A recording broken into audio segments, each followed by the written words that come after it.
Take him back to the trap. Take him back to Go the trap. stupid. I'm tryna go dumb. Go stupid. I'm tryna go dumb, nigga. Go stupid. Yeah. Grab a pot and hit the stove, flick your wrist and let it load. I'm tryna get in that mode, no I ain't trippin' about no hoe. If he trippin' about a bitch, then run his bitch ass off the road. These niggas pussy, just some weird niggas behind designer clothes. That shit crazy. Your bitch ain't tryna whip up in the trap, that bitch lazy. I got a duffel bag walking out the trap and it's filled up with them babies. Bad bitch ready suck dick right now cause I took her back to the 80s. Yeah.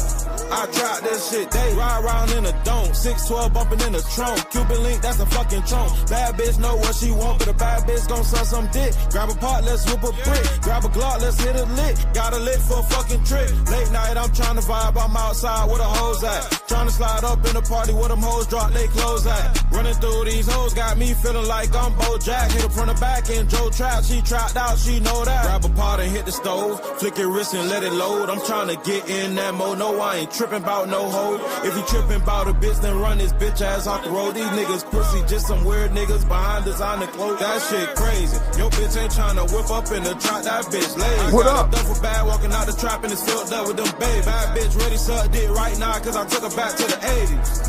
Yeah, I tried this shit. I am not a weed boy, I sell powder. Dirty birds touchdown, make them take a shower. I just had 20 bricks, boom them in an hour. Bitch, you only sell weed, nigga, you a coward. Brand new microwave, just put a 9 in it. Set that bitch on medium, put the timer 9 minutes. Dirty bird, Barry Sanders, wanna clean in me. Cali plug, wanna throw them, go ahead and send it. Told me that my dope stink, had to kick that bitch out. So much flocking rockin' here, I can't get the scent out. I just read the rental car, who gon' take the dent out? Soon as you send that money, that shit getting sent out. When I was born, used to get babysitted by bases. Who could cook a brick the fastest, you know we in it, bit racing. Snorted out the rapper, they can't wait to taste it. Cut it with the fed and I'll treat it like I'm Jay-Z. Grab a pot and hit the stove, flick your wrist and let it load. I'm tryna get in that mode, no I ain't trippin' about no hoe. If he trippin' about a bitch, then run his bitch ass off the road. These niggas pussy, just some weird niggas behind designer clothes. That shit crazy. Your bitch ain't tryna whip up in the trap, that bitch lazy. I got a duffel bag walking out the trap and it's filled up with them babe. Bad bitch ready suck dick right now cause I took her back to the 80s.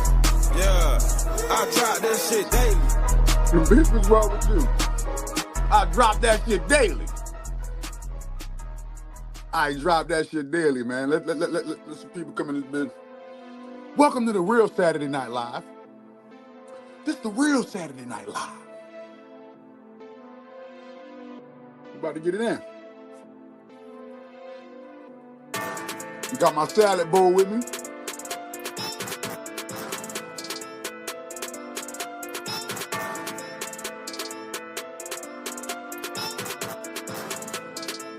Pita bread with me.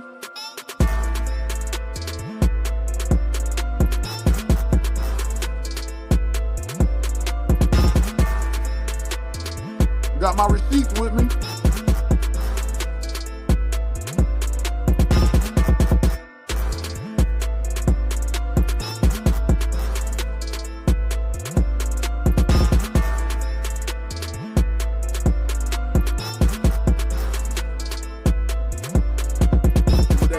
We got a lot to talk about.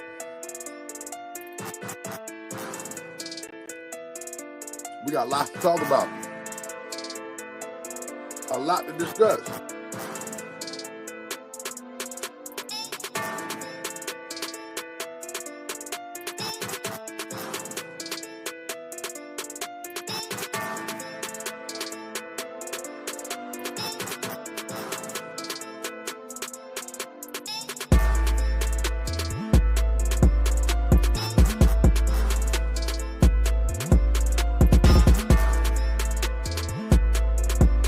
Had to get a little nourishment in my body, man. It's late. Been working all day. Grinding all night.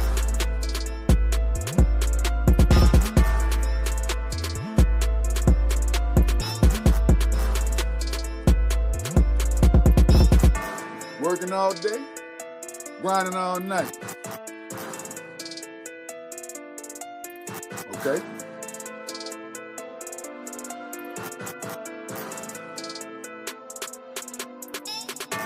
Working all day, grinding all night.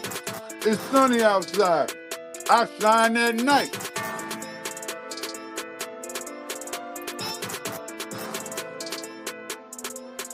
Who won't come up here and take a freestyle? I'm gonna cut the beat on, I'm gonna cut this beat on, come take a freestyle. Let me see what you got.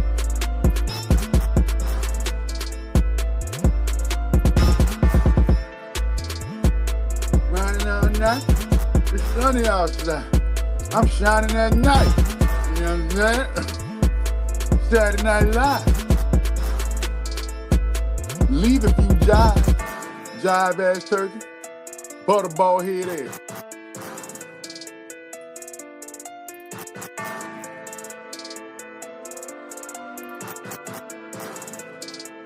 About to get into the Salad Chronicles.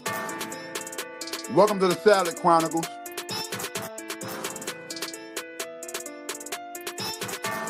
About how they control our lives and keep black and brown people struggling. They don't control our lives and they don't keep brown and black people struggling. As a matter of fact,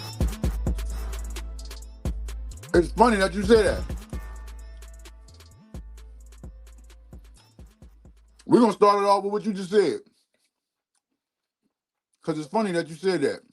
John Doe. John Doe. You said something that was important. Hold up. John Doe want me to talk about how they control our lives and keep the black and brown struggling in here. Well, John Doe. John Doe. I'm about to show you some shit. That's crazy that you said that because I got this right here. I'm going to talk. That's one of the topics I'm going to talk about tonight. Right? Hold up. Watch it here. Just so you ain't lying. Here you go.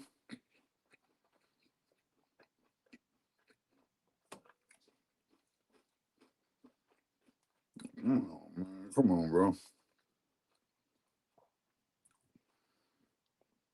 Open it in the app. Shoot.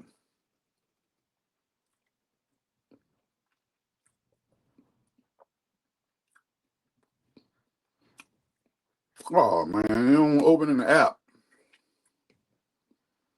What the freak? There's always a technical difficulty, y'all. There's always a motherfucking technical difficulty. Now, how do I take this? Why it won't open the link into the app? It opened the link and brought it outside of the app. But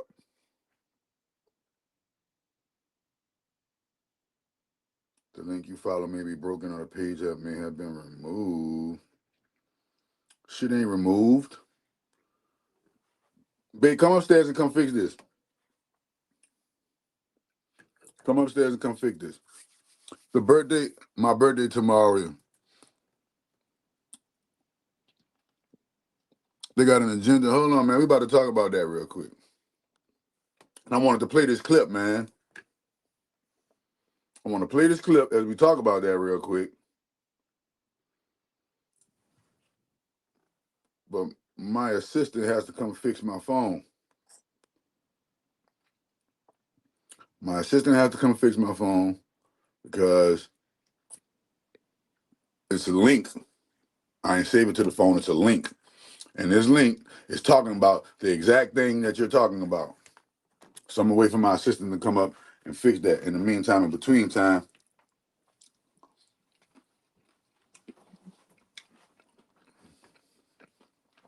when I click on the link, they do that crazy shit right there.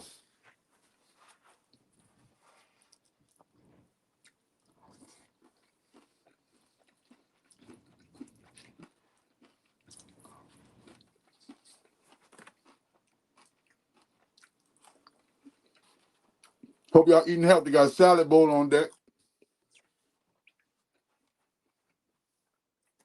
Welcome to the Salad Chronicles. Is he gonna do that for all of them? Gotta see. We might well just kick it right there and so I see. No, what? Check them and see if they do that. They're not supposed to do that. It's supposed to automatically go to the app.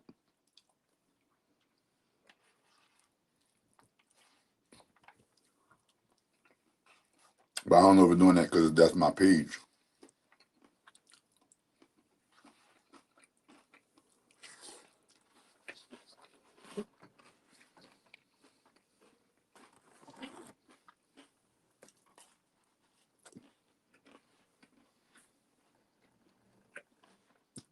All right.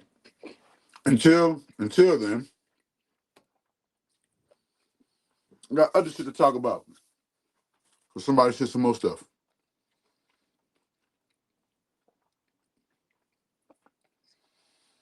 Somebody said song that's called Take It Back to the 80s by Big Slizzy.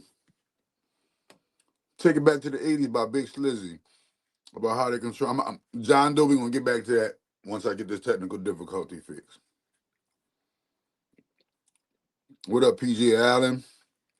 Because I see it in my job. They would be easy to give a raise to a white person, but let a black or brown person, and they won't be as easy to get a raise. See, this is what you keep on forgetting. And this this floors me about black people. This absolutely floors me about black people.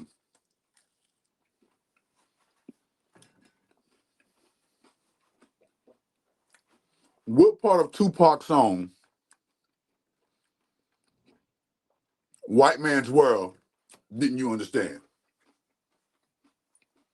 Tupac made a song. If you haven't listened to it, you need to go listen to it. The name of the song is called White Man's World. In the song, he has a chorus. He said, "Who knows what tomorrow brings in a world where everyone's blind? Who know what tomorrow will bring in a world where everyone's blind?" Why are black people acting like they're blind to white racism? How many black people have to get unalived? How many black people have to get discriminated against? How many lies of history have to be told? How many, how many signs and wonders? How many black neighborhoods got to get regentrified? How many black loans got to get denied? How many black people have to get experimented on before you wake up and realize that, number one, in America, we can consider America, and as you can see with this run with Donald Trump, we can consider America the white man's world. Now, in this world called the white man's world, there is something that's called racism. Why are black people so appalled and surprised every time they experience racism? When we've been experiencing it for so long, you would think that we're used to it by now. Okay, what are you going to do about it? What are you going to do about it? How are you going to make life, how is life going to become better now that, how are you going to make your life better amidst such a hateful practice? Because we can see it in Africa, we can see it all over, we can see it in Europe. No matter where you go, it's not just white folk.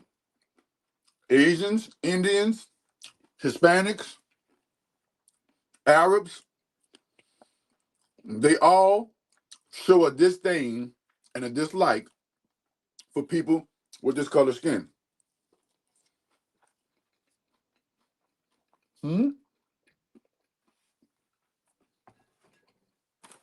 How is that even possible? Say that for both of them. Okay, I'll figure it out. I do this right here. See, it shows it right here. If I just press it and hold it. But don't worry about it though. It goes to Facebook, but it's not. Okay. The video's not up there. I don't know why. That's crazy. I left it up there for that reason. All right, so we constantly witness other ethnicities practice the R word on the B people, right? We always witness this. But for some reason, every time it happens, we're acting surprised. Oh, look at the white man doing this. Look at the white man doing that. The white man been doing this shit for a minute, bro. Why are you surprised now? Because it's your turn? Because it was your turn to experience the racism?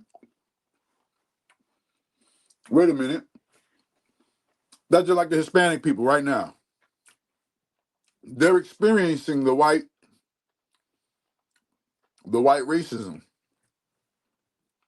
And I'm like, oh my God, I can't believe Trump and da da da da. What you thought they were gonna do? They ain't about to send us to Mexico.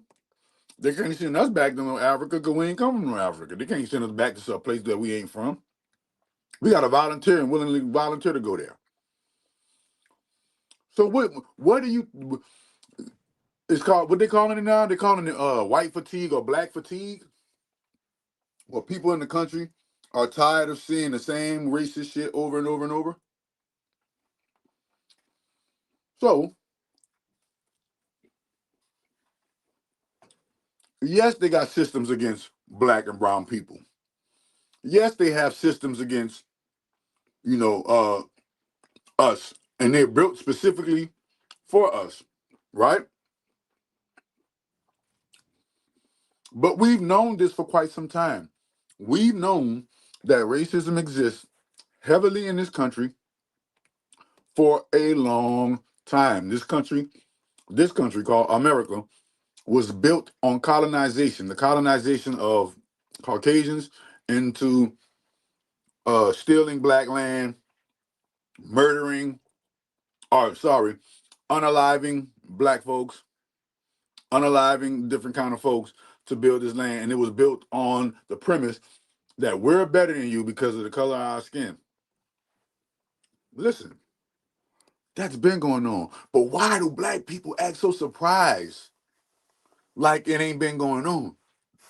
Why do black people act like white people just, one day they were friendly and the next day they just woke up on some racism shit? No, they've been like that. So why are you surprised of it though? Like why did that appall you, or why are you surprised to experience racism at the white man's job when you decided to submit? Remember, when you turn in your application, you submit your application, which means you submit your time, you submit your energy, you submit your manhood. You submit your manhood to the white man by writing down your name, number, your address, your phone number, your social security card, your ID badge, your bank statements, and all the other things that they want so that you can secure a spot in his kingdom. But knowing his kingdom is a racist kingdom, why would you get appalled or mad when you're experiencing, look, the white, and this is the thing, the white power structure, they do it so much and it's so much a part of them, they don't even know that they're doing it. They just think it's just how life goes. Oh yeah, racism, that's just how life goes. White people are racist, that's what we do, right? I've talked to other white folks who say, yes, white folks are racist. Right? That's just like motherfucking black folk be eating. You can ask anything in the world, and you're gonna see niggas be eating. White folk be racist. I'm just trying to figure out why we so surprised. That's the only thing. The video I was about to play The video I was about to play was of Candace Owens basically breaking down the statistics of how all of the major black crimes that are committed in the black community are 91%. 91% of black victims are assaulted or are not even assaulted, but are dealt, are victimized by other blacks. 91%. That means out of 100 incidents, 91 of them is black on black. The other 9 is some different shit. The other 9 is some different shit. So because you experienced white racism at the white job that you decided to work at, why are you appalled? Why are you surprised? You can do 2 things. You can accept it or leave the job and find a better job where there won't be racism towards you. Because they got other places where you could go kick it with white people, and the white people aren't racist. Well, overtly racist. How about that? Overtly racist. All white people are naturally racist to a degree. Even if they don't want to be, simply because their ancestor raised them to be that way. And how did their ancestors raise them to be that way? TV. The TV show black people as savages. The TV show black people as savages. The TV show black people as criminals. The TV show black people as sexual deviants. When in actuality, the majority of black people don't commit crime. The majority of black people are not sexual deviants.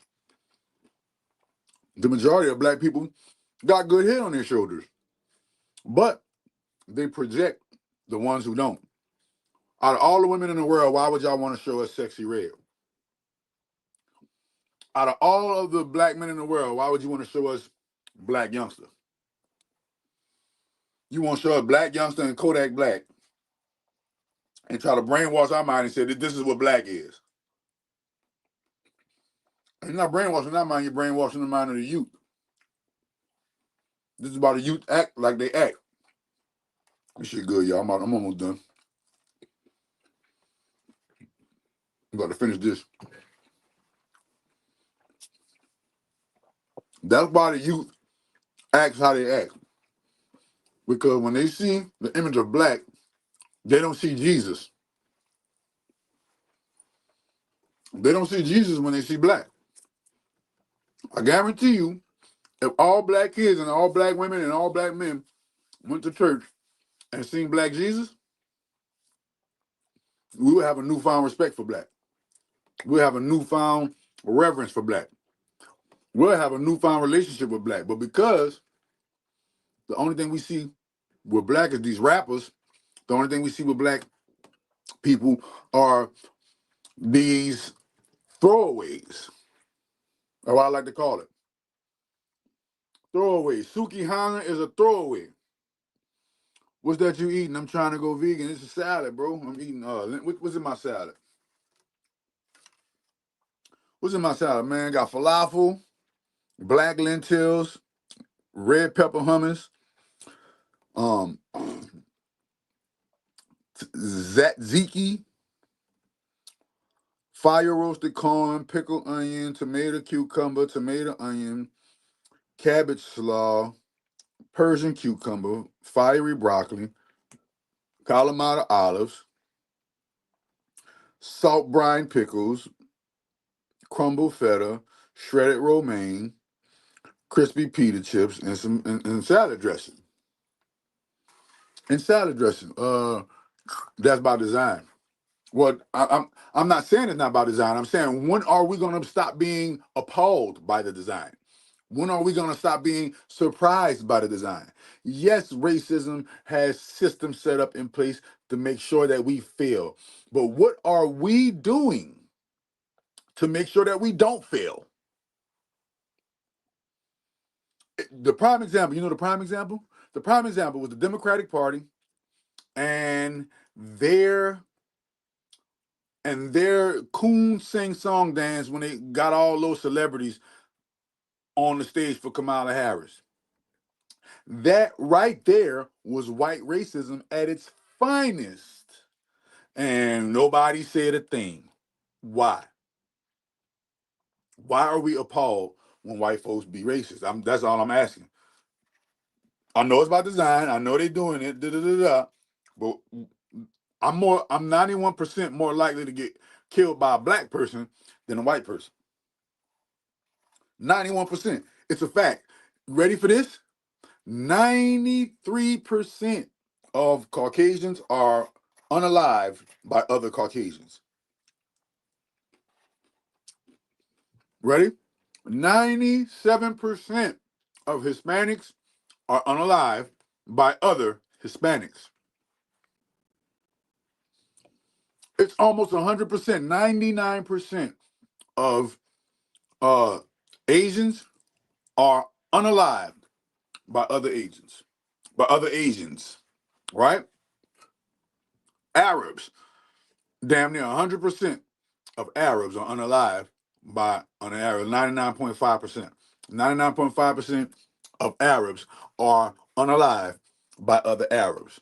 So it's not just black people who are unaliving black people. All other cultures unalive themselves. I'm saying this.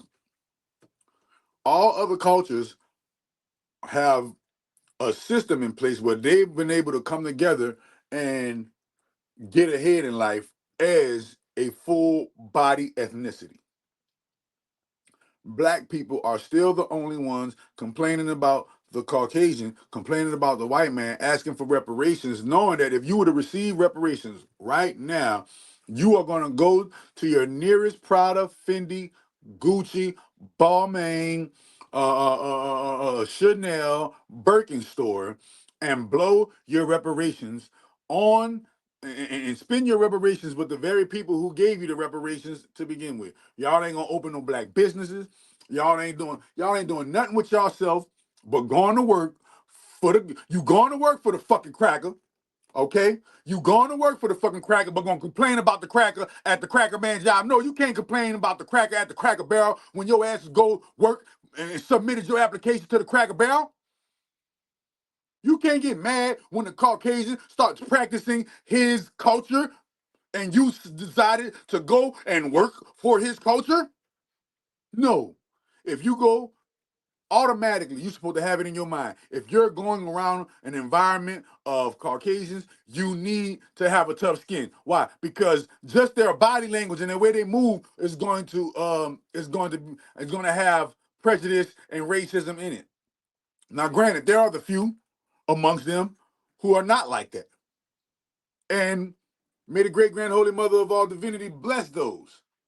But the majority of them, we're going to say out of 100 of them, 95 of them racist, the other 5 ain't. And the 5 that ain't, their family members are. The 5 that ain't racist, their family members, their friends, their colleagues, and all of the rest of their people that they hang around. So they can't really speak the truth about it because they're going to get alienated by their own kind for laying up there and being a snitch or laying up there and being a wigger. That's what they call it, on a wigger. Right? So that's my only question. Why are black people so appalled? Like, for instance, when old girl, what Beyonce thought was going to happen when she put out Cowboy Carter. When Beyonce put out Cowboy Carter, did she think that Caucasians was going to have their arms wide open and say, yes, Queen Beyonce has brought her talents to country music? No. So on one end, it's a psyop to keep us divided, because guess what? If black people and white people actually came together, it'd be an unstoppable movement. But before black people and white people come together, number one, black people, y'all got to go get healed. Healed to what? Y'all got to go get healed to all y'all physical ailments, mental ailments, emotional ailments, and spiritual ailments. Right? White people, y'all got to go heal. Y'all got to be accountable, and y'all got to talk about the issues and say the things that you need to say the things that you're afraid to say, but y'all got to hear from all of y'all mental, spiritual, emotional, physical, and racial issues. Okay? This live has been brought to you in part by the Church of the Great Grand Holy Mother of All Divine, the nothingness that allows all somethings to exist. Make sure you visit chakradoctor.xyz to get you some ebooks from the Money Magic Library. These ebooks are wonderful. All you got to do, purchase the ebook. And when you purchase the ebook, good things are going to start happening for you in the areas of money. But read the ebook, and after you read it, a lot of great things in the areas of money magic and money and finances are going to start improving in your life.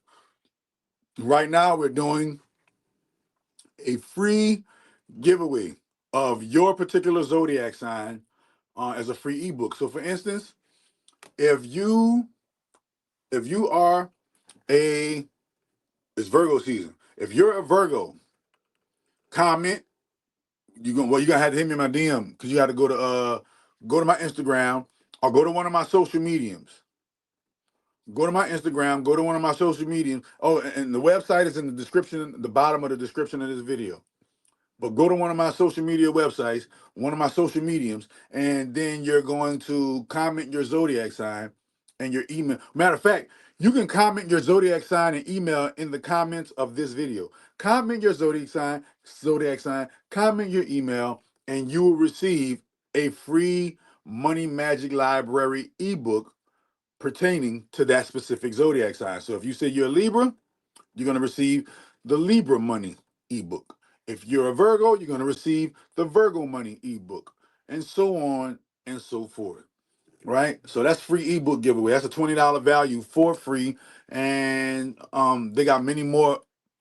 They got many more Money Magic ebooks in the library. That's why it's a library. I got a whole library of stuff. As you can see behind me, I keep a library on me. I keep that library on me, bro.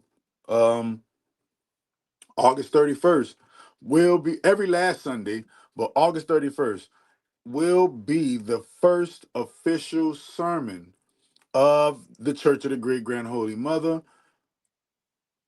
performed by none other than your High Magus, Chakra Doctor, right? The voice and prophetic voice of the Great Grand Holy Mother, the slave and servant of the Great Grand Holy Mother, the number one cheerleader of the Great Grand Holy Mother of all divine. What do you think of Malcolm X and Malachi, your agents? Malcolm X was an agent. Malachi is a PDF agent. I'll show you why. This is why I'll show you why. Because the Nation of Islam is a COINTELPRO CIA operation. See, that's what y'all don't understand. Hold on. We're about to start this shit off.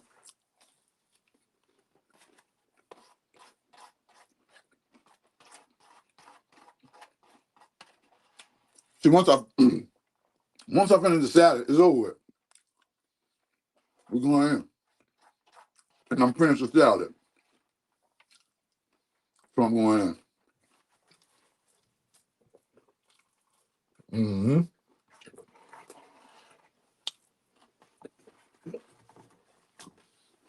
And my, it was good.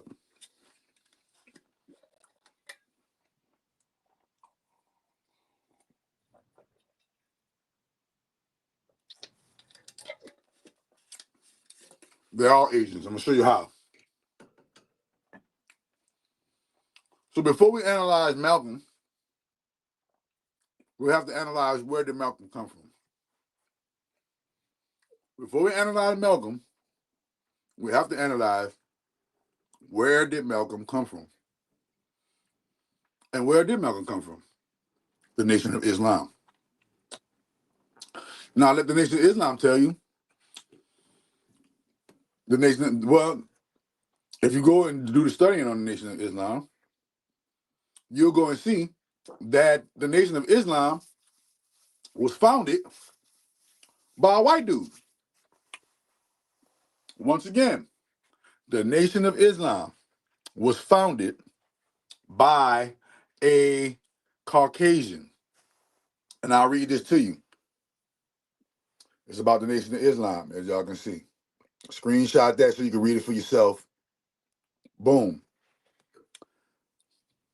Nation of Islam. The community was further split when Wallace Fard Muhammad. Now remember, Wallace Fard Muhammad is the founder and the god of Nation of Islam. The founder and God, yes.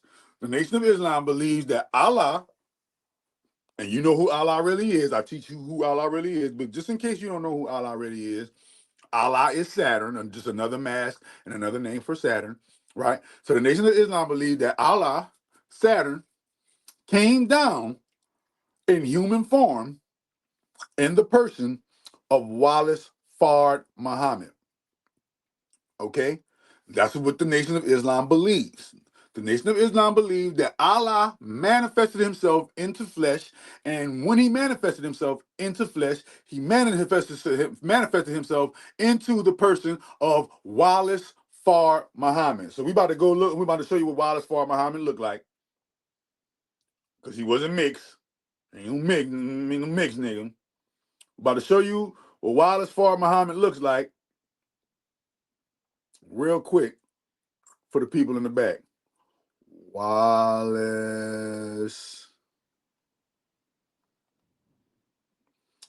Fard Muhammad. It says it here, right?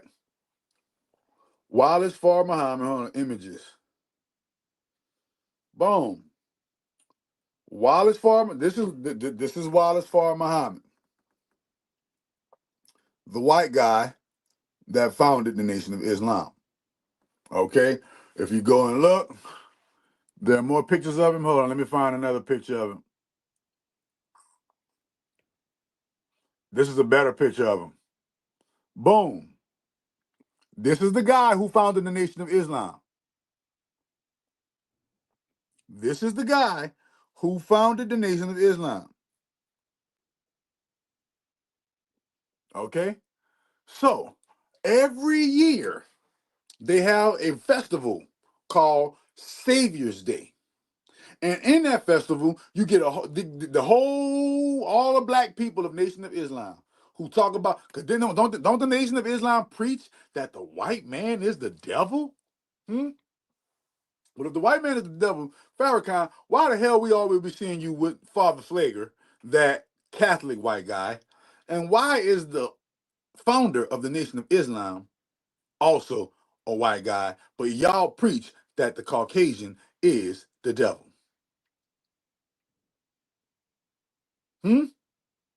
Huh? Tell me. I don't get it. If the white man the devil, then why are you hanging with him in the form of a Catholic priest? And if the white man the devil, then why y'all don't shun the man who? If the white man is the devil, then why y'all don't shun the man who founded and built the Nation of Islam? This is the man that taught the Honorable Elijah Muhammad. Honorable Elijah Muhammad taught Farrakhan, and looked like the next up in line gonna be old boy.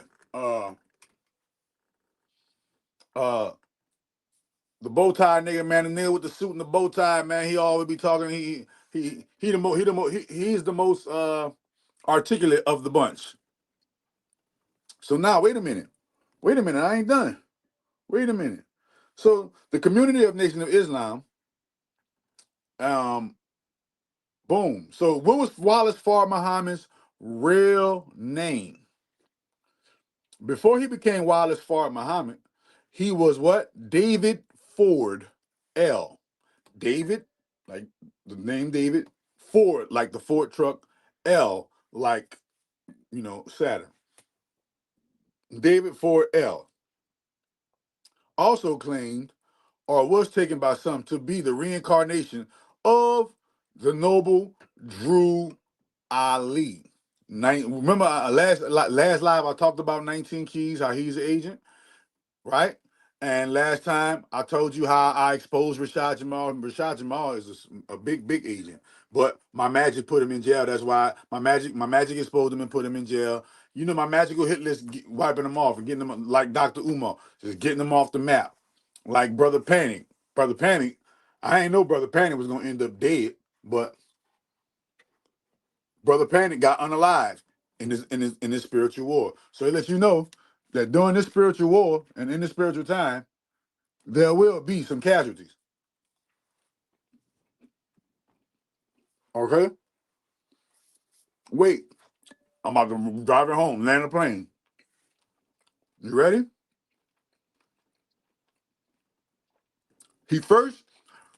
At first, Fard Muhammad came and tried to profess that he was the reincarnation of the noble Drew Ali. Why is this important? Because when he was David 4L, right, he was with who? We're about to find out. When his leadership, ready for this, once again, known within his temple as David 4L, who also claimed and was taken by some to be the reincarnation of Drew Ali. When his leadership was rejected, 4L broke away from the Moorish Science Temple. So before he founded the Nation of Islam, where was Fard Muhammad kicking it at? He was kicking it with the Moorish Science Temple. Okay? After he tried to go with his move on the Moorish Science Temple, the Moorish Science Temple said, nah, we're not having that. You're going to have to go preach that stuff somewhere else. Ain't no goddamn reincarnation of no noble Drew Ali, da-da-da-da-da. Right? And he broke away from that, broke away from the Moorish Science Temple, and started his own group called what? The Nation of Islam when he moved to Detroit, where he formed his own group, an organization that would become the Nation of Islam. Although the Nation of Islam denies any historical connection with the Moorish Science Temple. Yep, that's true. Why? Because the Nation of Islam and the Moorish Science always be beefing. But how y'all gonna be beefing when the founder of the Nation of Islam is an ex-member of the Moorish Science Temple? How'd that go?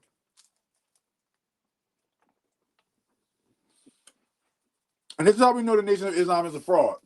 You ready? Because they've been around for decades. And black people in Chicago have gotten worse, not better. The blacks of Chicago have gotten worse, not better. If the Nation of Islam was a force of good and change, the only thing you're going to see them doing is trying to sell you a newspaper, sell you some bean pie. They're going to do a march through your neighborhood and talk about shit that ain't going to excel your neighborhood to the next level. How many Million Man marches do you have to have in order to make a change? All the Million Man marches? What came about of them? Nothing. Nothing from nothing leaves nothing. Okay, wait a minute.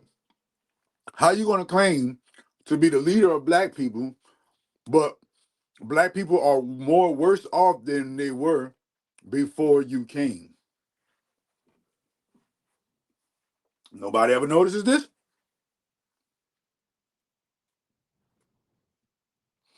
As a Chicagoan, a lot of these black dudes are, a lot of the world, period, are followers. But you're talking about a lot of the black dudes in Chicago are followers of the Nation of Islam. Yes. And guess what? And now they're the murder capital. Is it a coincidence that the Nation of Islam is placed in the same place where the black murder capital of the world is at? Think about that. Just think about it.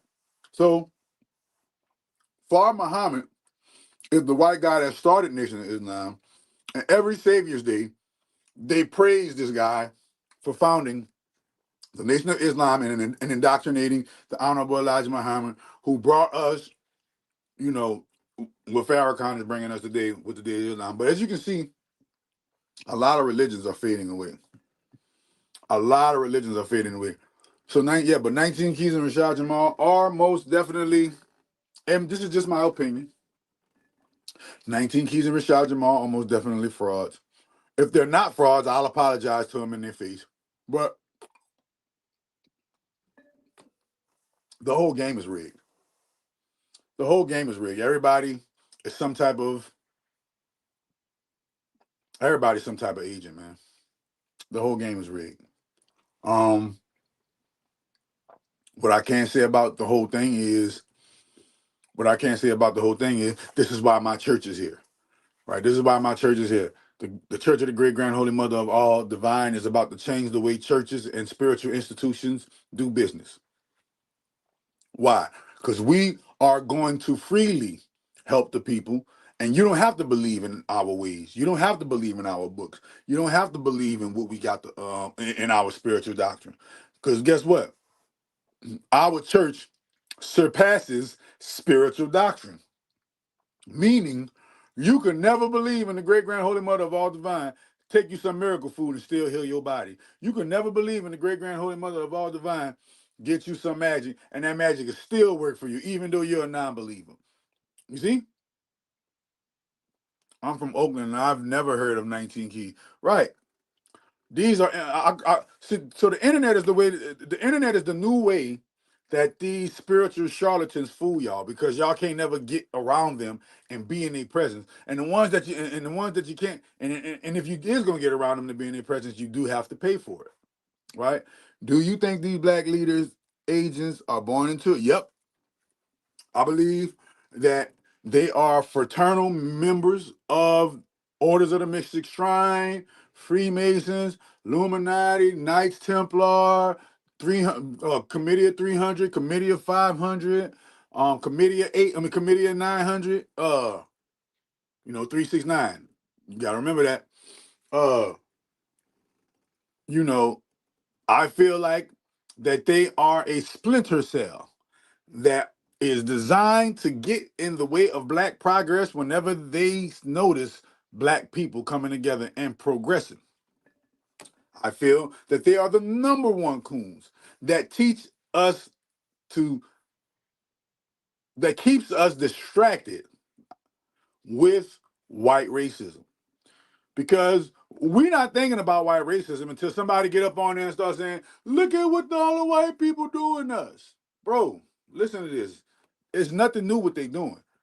Until you come together and do something about it, it's nothing new what they're doing. So why are we always acting surprised whenever they do something? That's my only thing.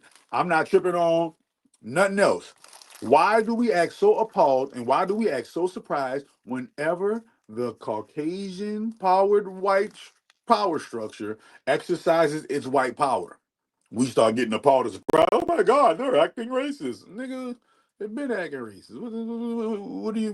Quit your belly aching.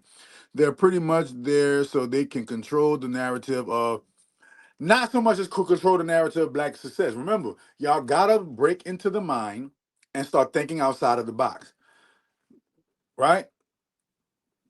The reason why they're there is magical warfare against black people. Okay? Let's get these black men and get these black women indoctrinated with this remix, rewashed version of Allah. See, this is why you can't trust the Moors, because they bringing you Allah. This is why you can't trust the Nation of Islam, because they bringing you Allah. This is why you can't trust the United States government, because they're bringing you Christianity. And this is why you can't trust the United States, religious power structure, because they're bringing you Christianity. Christianity and Islam are the two biggest dividers that keep black people separated and not coming together, because they know that the day that we come together, whether you a Christian or Muslim, Hebrew Israelite or Nation of Islam, a Hotep or Ifa, you name it, they know that the day that we say fuck that religion and come together on a basis of on a basis of racism, they know on the day that black people start being racist And I ain't talking about races in the form of violence against towards whites. I'm talking about racism in the form of coming together and creating our own exclusivities in 2025. We're not talking about Black Wall Street. We seen what the white folks did with Black Wall Street. I can't even fathom how niggas even let that go down. To this day, I still don't. Black Wall Street could never happen in 2025 because they got too many YNs with extendos. So Black Wall Street could never go down how it went down back in the day, right? So we know for a fact that Black Wall Street and the other little towns that they so-called destroyed or bombed or did this, that, and the third to, we can't go off those narratives anymore. We have to go off of a stronger narrative. And that stronger narrative is we are stronger together. So if black folks can't come together long enough without milking Jesus, separating and dividing them. Allah and Jesus, Muhammad and Yahweh. You know, Olo Coon and Oshun and all the Bopoons and Cocloons and all of this type of shit. Right? Y'all letting all I listen. I come in the name of the great grand holy mother of all divine. That's not that does not if it was solely based on I only congregate with those who rocking with the great grand holy mother of all divine, I wouldn't have an audience. I wouldn't have no customers. I wouldn't have nobody I deal with. Why? Because at the end of the day, I'm not getting with people or connected with people based on their religious pursuits. That's your personal walk with your higher power. But the fact that these are the two main, if you remove religion, what stops black people from getting together? Nothing else. The thing that stops black people from getting together is you Muslim and I'm Christian. You Hebrew Israelite, I'm Nation of Islam. You Moor and I'm Ifa. You Hoodoo and I'm Voodoo. Oh, you Druid and you whatever the case may be. These are the things. These religious institutions that are split. And remember, religious institutions are supposed to bring people together, not split them apart. This is how you know that this shit is of the devil, right? That it is completely 100% satanic. Right? Well, politics don't keep us separated like religion does. Even in politics, they acknowledge religion. Even in politics, they acknowledge religion. Right? What did Donald Trump say? I gotta thank the big man upstairs. I gotta thank the big man upstairs. That's what Donald Trump did, right? Okay, because even politics is not exempt from religion, even though in the Constitution it says there's a separation of state and a separation of religion. But that's really just on paper. There's really no separation between state and religion. Why? Because that same state has a court system that swears on the Bible to uphold their law. So how is there separation from religion and state when I go into the state and state versus such and such, and I want to get on the stand, I got to put my hand on the religious Bible in order to propagate American law. Think about that next time you're talking about politics, because the number one thing that's keeping us divided is religion, not politics, not media, not education, not business, not military, not medicine, not banking, but religion. Religion is the number one divider of, and I'm going to show you, ready for this? Here you go. And the Bible says this. The Bible says that Christianity and Jesus is the divider. Ready?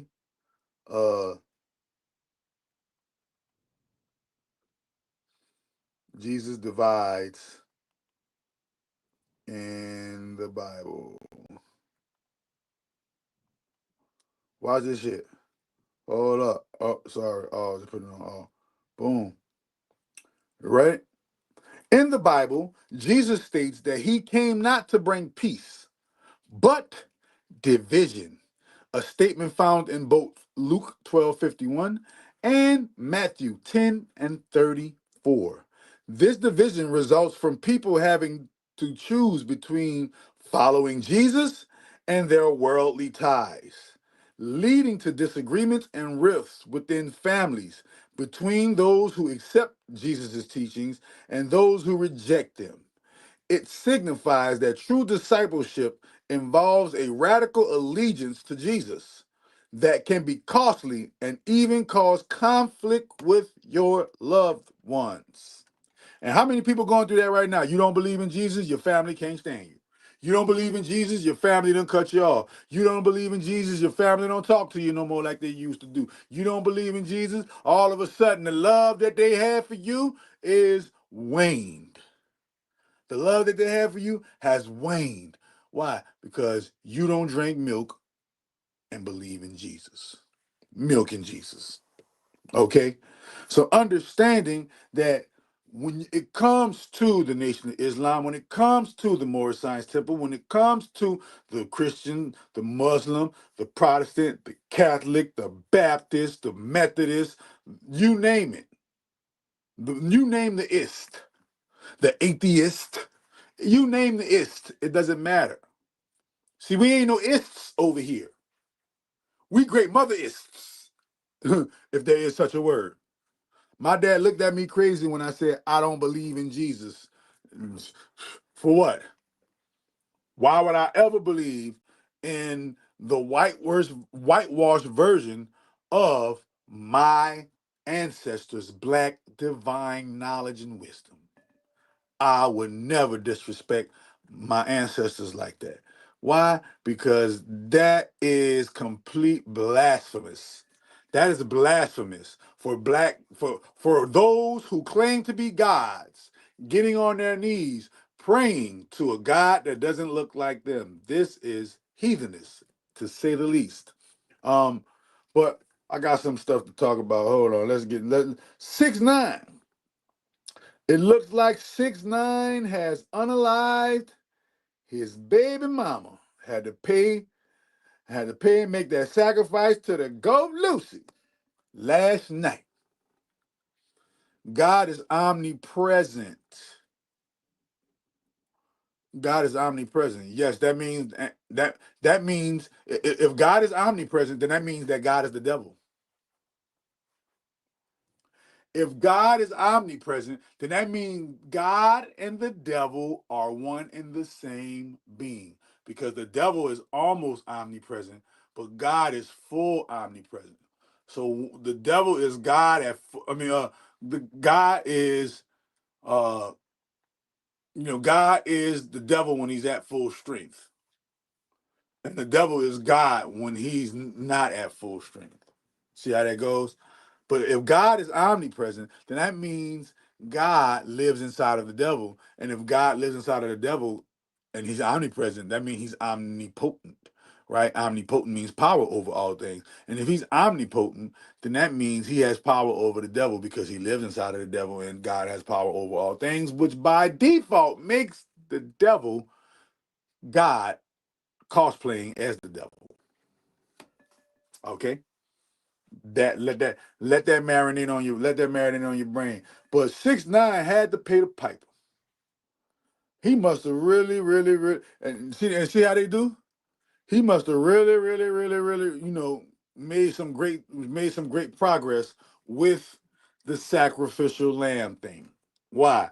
Because a girlfriend, ooh, he must have been with her for a minute. He must have been with her for a minute for them to accept her as the sacrificial lamb.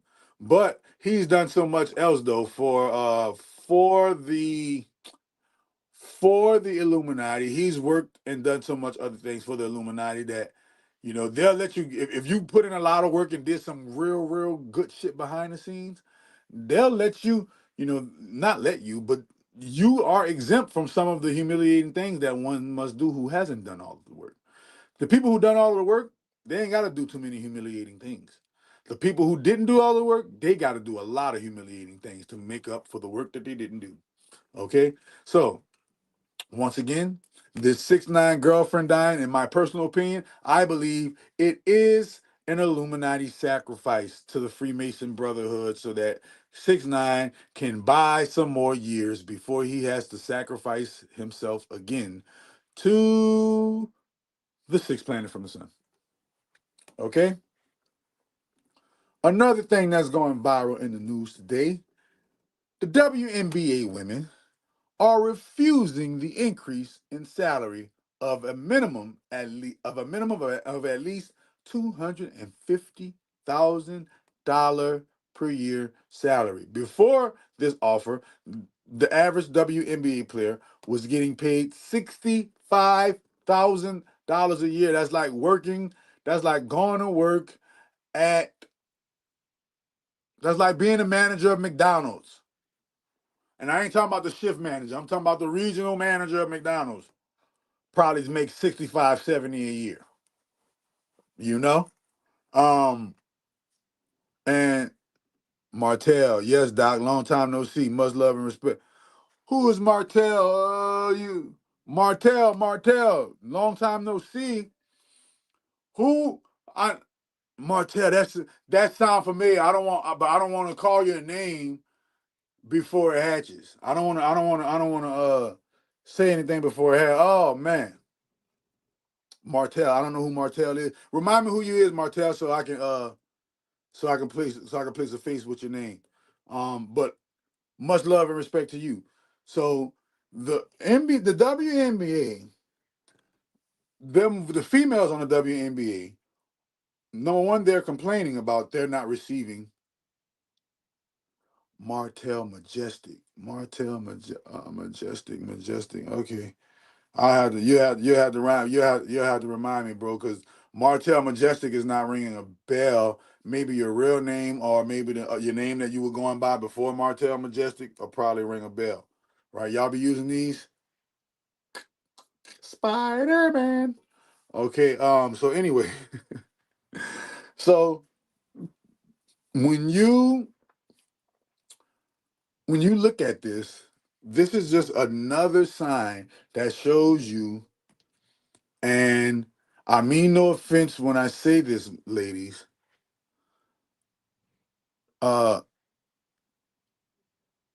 This further proves how delusional women are.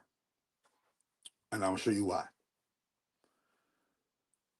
The reason why the average WNBA player gets paid $65,000 per year is because the WNBA is operating in the negative and has been operating in the negative their entire existence as a company.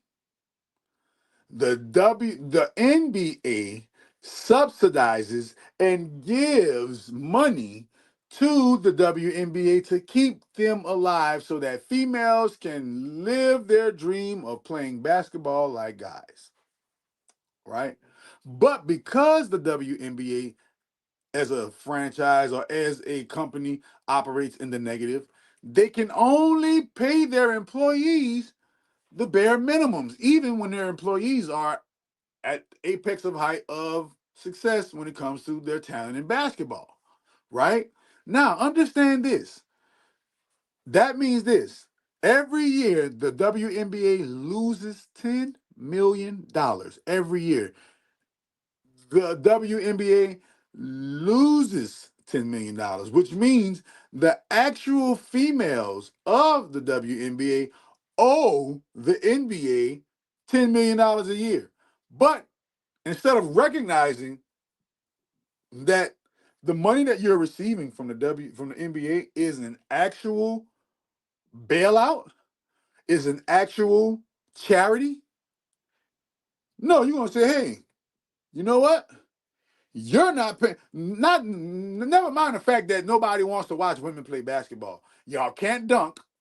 Y'all can't dunk the basketball. Y'all horrible at passing and shoot. All of it is subpar when it comes to watching men play basketball. This is why it's a man's sport, and this is why this man's sport brings in hundreds of billions of dollars,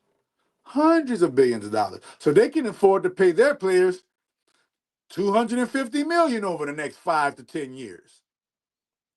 You lose $10 million every year. You barely could afford to pay your players the $65,000 salary that y'all was getting as a charity. Now, y'all done got entitled and tired of the charity. We tired of y'all giving us $65,000, $75,000 charity. We want more charity. The NBA says, okay, we'll give you more charity. We'll make sure that every single player in the WNBA gets paid no less than $250,000. That's 3 or 4 times or 2 to 3 times more than what you're already getting paid. Right? 65 and 65, that's 130. 130 and 130. So that's quadruple of what you're getting paid. You're getting paid quadruple. We're offering you quadruple of what you're already getting paid. Guess what them broads said? Them broads said, no, that's $250,000 is a spit in the face. It's not enough. Can somebody put a D in the chat for D Lulu? Somebody put a D in the chat for D Lulu, and make sure y'all like, share, subscribe, and make sure that y'all put this out there on the algorithm. Okay? Somebody out there is D Lulu. Another controversy that's going on.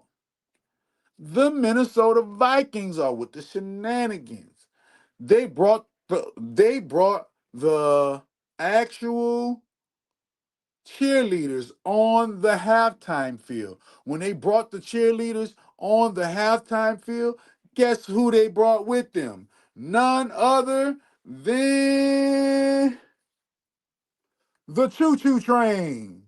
So while these cheerleaders of the Vikings were on the football field doing their dance, they had a choo-choo train going choo-choo, choo-choo, midnight train to Georgia, Georgia. And now it's going viral, and now everybody's appalled because the choo-choo trains done did it again. The choo-choo trains done built them a choo-choo train track in the Minnesota Vikings cheerleading squad. And he's kicking it and he's dancing it out with the Minnesota Viking cheerleaders. That's wild. Donald Trump, I thought you stopped this. I thought you said, but you said men can't compete in women's sports and cheerleading is not a sport. So you got to include them. Okay, you got to include them. Cheerleading is not a sport. You got to include them. Check this out. Wait a minute. We're going in. We're going in and get some more evidence. Some more evidence. Oh, Elon Musk is making Shaq taking care of Angel Reese. Man, listen, bro. Angel Reese is trash. And the only 2 girls that are sensationalized in the WNBA, 3 girls. Angel Reese is sensationalized, right? Caitlin Clark is sensationalized, and that other girl, that other black girl, who leads the league and who leads the whole entire league in scoring. I forgot her name right now. Elon Musk just made a post that got 36 million views on the post. And Elon Musk says this in the post, and I quote Elon Musk. First, Elon Musk makes a repost, and he adds a tweet to the repost. The repost is from Vittorio. Vittorio says, what a chilling plot. We are witnessing the extinction of Western civilization in real time. And they show, and it shows a grid. Elon Musk makes a repost and adds a tweet and says, Europe is dying. Elon Musk just made a post and said, Europe is dying. And when we look, why is he saying Europe is dying? Because when you look, it says in Europe last year, deaths outnumber births by a whopping, stunning 1.26 million. And I'll do it again. In Europe last year, 2024, deaths outnumbered births by a stunning 1.26 6 million. So 1.26 million died, but not 1.26 million were born, which means you're at a birth rate deficit. And he said, and David Quinn comments and says, our societies have become incredibly child unfriendly. And that's what you get for being child unfriendly. Nigga, without children, you don't. The number one rule is be fruitful and multiply. The minute you decided to let the train stations run the show was the minute you decided death for your people. Y'all wonder why Donald Trump and Elon Musk got together in the first place? Because of this alarming statistic. And they say, you know what? We're going to get together and we're going to do as much as we possibly can to make sure to make America great again. But what is Make America Great Again the code for? Make America Great Again is code for white people have babies again. White people need to start making babies or white people ain't going to be here in 2050. This is with no white on white crime. Yes, this is, this is everything. This is everything. This is all the white deaths in Europe. So it means 1.26 million more people died than 1.26 than people who live. 1.26 more million people died than ones who live. And it's not just the Europeans. It's the Koreans. It's the Japanese. It's the Chinese. It's not the Indians, but it's the Koreans. It's the Japanese. It's the Chinese. Why? What's going on? It's called karmic balance. All white people, if you're looking at this, Hispanic people, Asian people, all peoples who are of a lighter hue, who have straight hair that goes down, understand that your species or race of people are genetic. Number one, genetic manipulation. Number two, a genetic mutation. But number three, a genetic experiment. A genetic experiment of advanced proportions, the likes that we've only tipped the iceberg of. And once you understand this, you will completely understand that nature has a way of balancing her scales. Nature has a way of correcting the wrongs. Nature has a way of making sure that the minority stays the minority and not the majority. Okay? Believe it or not, even though Caucasians are the majority in America, they're the minority of the world.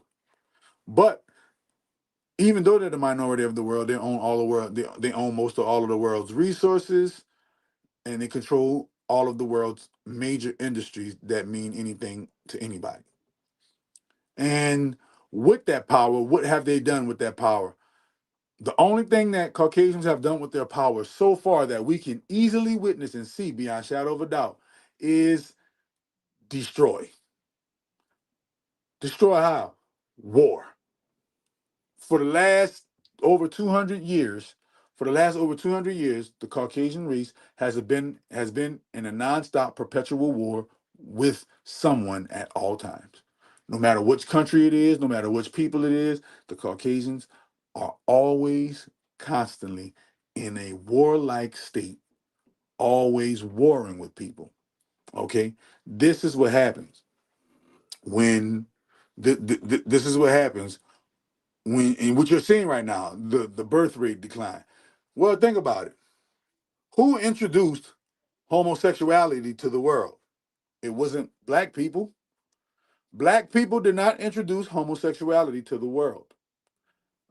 I'm not saying that homosexuality didn't exist amongst blacks, but it was so rare and few and far in between that if it was caught, you was unalived for it. That's how much of a crime it was. That if you were caught doing, if you were a male caught doing male on male action, you were unalive. That's how serious of a crime they considered that. Now, that same crime that you could have got unalive for is a movement called the LGBTQIA movement.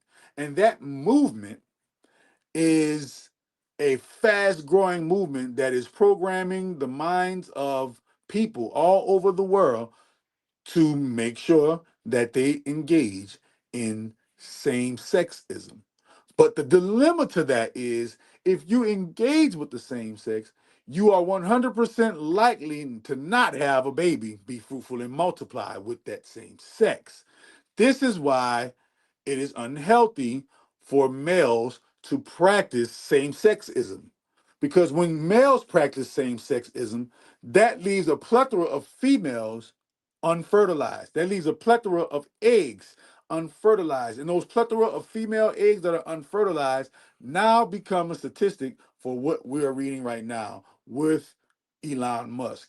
And nobody practices more same-sexism on the planet than the Caucasian race. The Caucasian race leads the world in all of the sexual misconducts of the world. From P3DO files, from the P3DO filing, they lead the league in that. From the graping, we'll be graping you, graping you, graping you. They lead the league in that. Child, messing with the children, they lead the league in that, right? Same-sexism, they lead the league. There ain't no more same-sex people than Caucasian race. So when you look at bestiality, they lead the league in bestiality. Caucasians, yes, Caucasians lead the league in bestiality.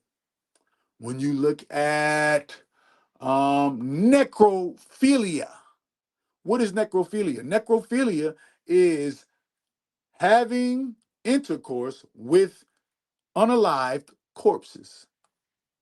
Having intercourse with unalived corpses. How can you even get an arousal and a hard-on for an unalived corpse? Well, there's a big section of Caucasians called necrophiliacs who do it all the time. There is no bigger enemy to the great grand holy mother earth than the Caucasian. Who cuts down the most trees? Who cuts down the most trees?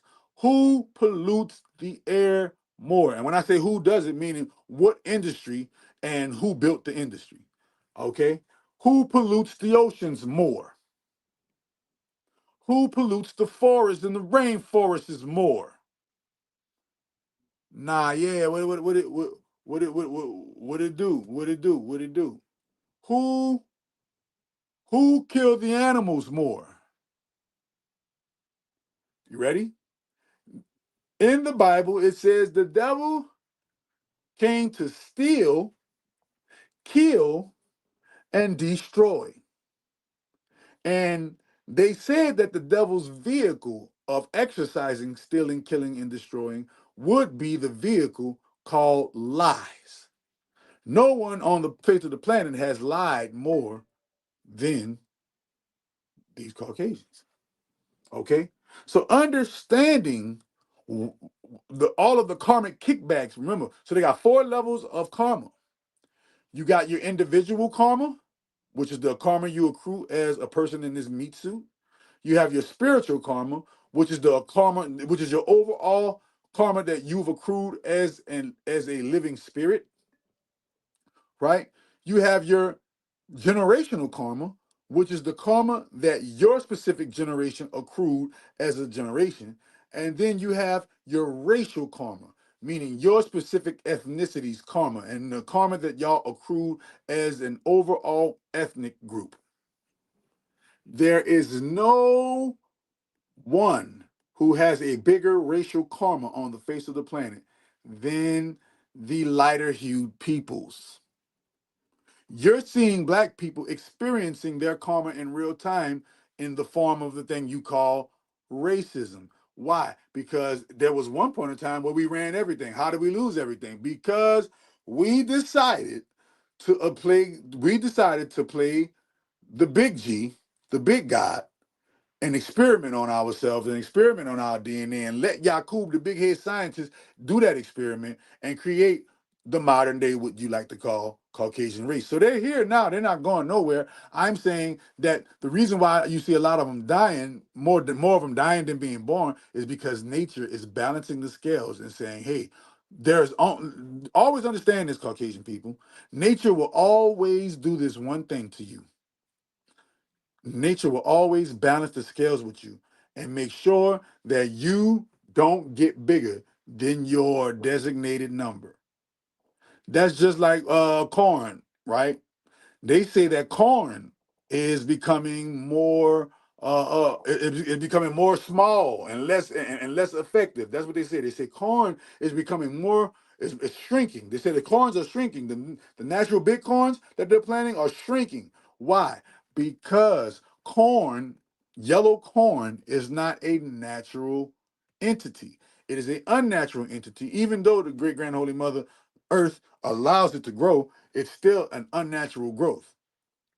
It was made in a lab. Yellow corn was made in a lab. But black corn is the original corn. So what is Mother Nature doing?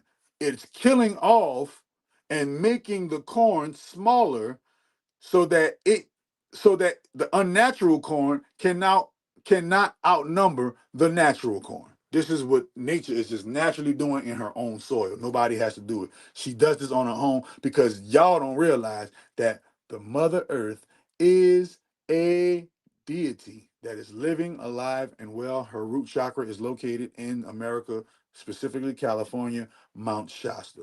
Okay? So, white folks, y'all need to start hooking up and making more babies.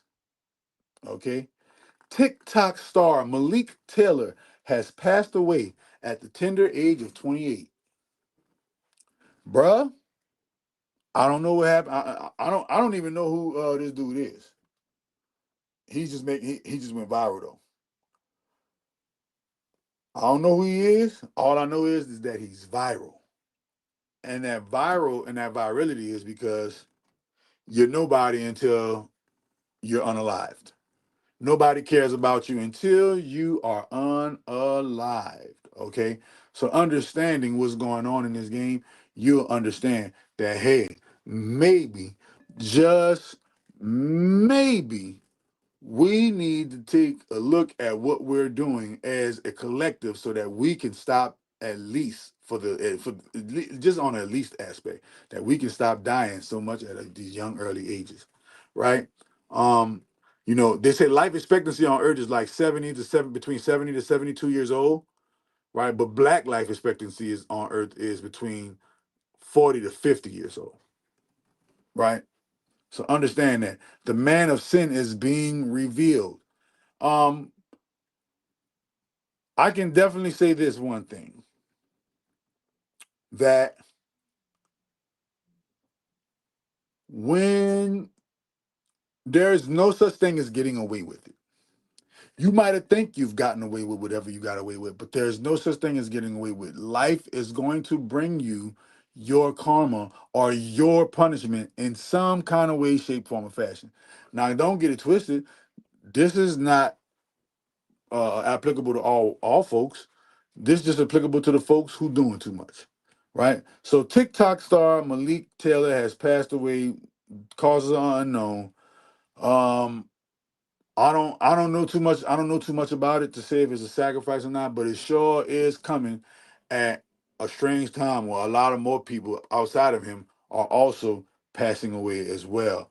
Boston Richie won his trial against the feds in his federal drugs and gun case. He and his co-defendants were facing over 25 years in prison. Congratulations, Boston Richie. I hope you're smart enough to not go back to jail and get another charge. I hope. See, listen, y'all, especially black men. When it comes to you black men, bro, y'all gotta wake the F up and stop all the coonery and buffoonery, bro. You're the most hated species on the face of the planet. You don't got time to be hating on yourself, too. The world already hates you. You don't have time to hate on yourself. The world already can't stand you. You don't have time to direct that energy that the world has for you towards yourself, man. You got too much going on right now as black people, bro. Too much going on right now as black people for us to be hating on our black men, for black men to be hating on ourselves. Okay? Understand that. Remember, somebody said they've been like this since the days of Rome. Well, remember, the days of Rome never ended. Ain't no such thing as since the days of Rome. The days of Rome are right now. Why? Because America is the Roman Empire. Period. Keep telling that. Keep telling y'all that, man. America is the Roman Empire. Period, man. Until you understand that one thing, you will never really get how this game goes. You never, y'all remember their obsession with the mob? Why? Because America, the mob owns and runs America. Period. When you was talking about the Crusades and the Crusades, that unaliving institution that solidified Christianity as the lead religion, you have to understand those Crusades were performed by what one might call the European world, the Hispanic world, right, and the Italian world, the Hispanic world and the Italian world, and Hispanic and Spanish and Italian sounds very similar to one another, right? So understand that, man. The cards are stacked against you as a black man. You don't need more cards stacked against you by putting on and shooting yourself in the foot.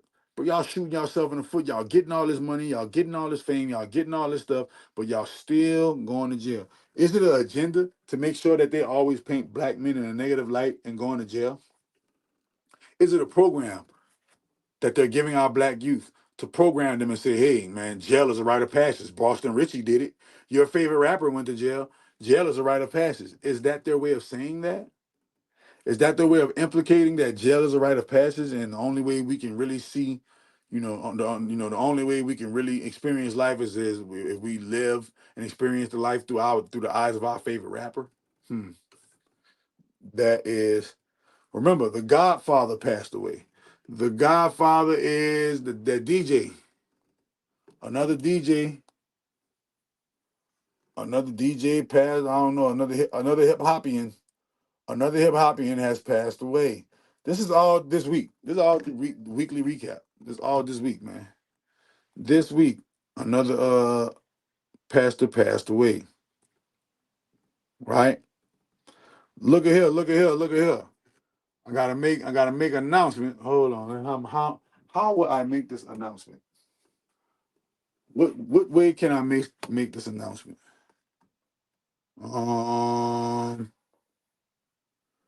Hey, I'll make this announcement like this. See this right here? And you take it and you roll it up and you go puff, puff, pass. Holla at me. Holla at me. Holla at me. I got you covered. For the Super Lolo, too. For the Super Lolo. For the Kilolo. Okay? That's as much as I can say on that right there. Boom. You ready? Hold on, man. It seems like either we've shifted to a new timeline or the power or these other influencers are coming to Dwayne's channel, watching our information, watching my information specifically, and remaking it so to make it look like they came up with the information. Check this out. Who this sound like, y'all?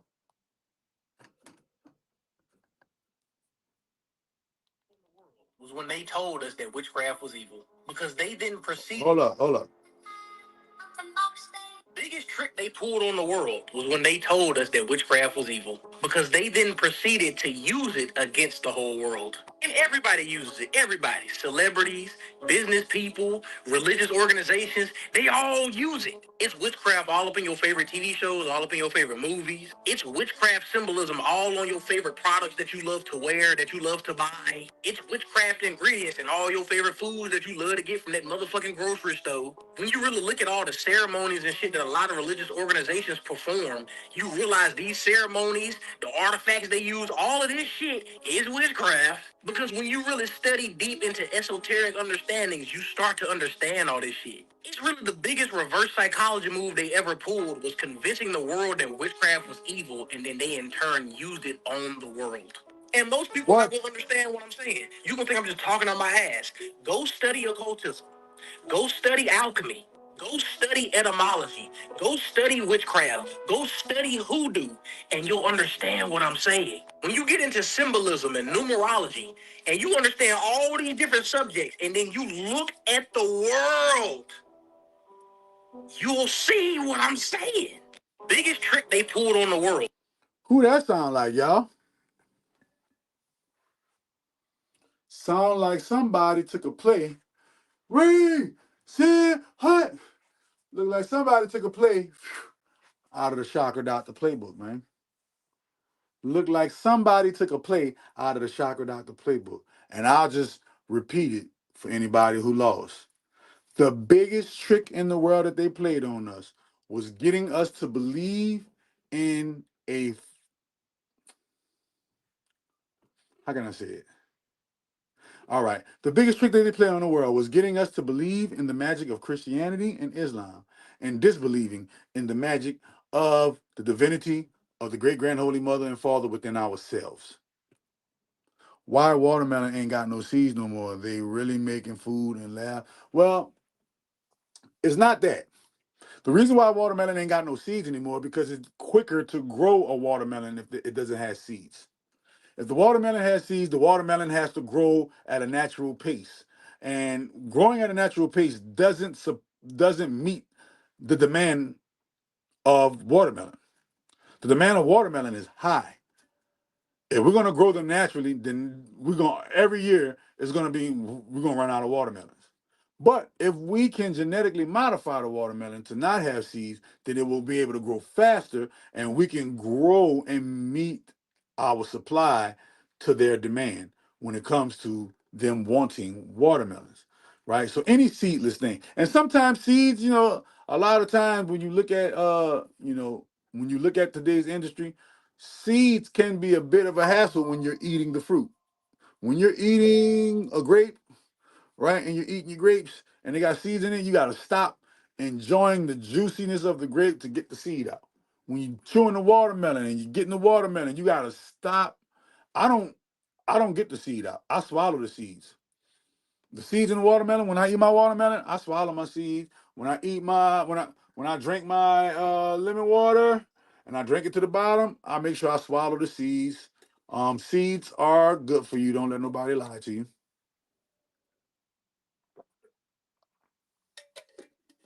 Seeds are very good for you. Don't let nobody lie to you. Okay? Hold on. Let me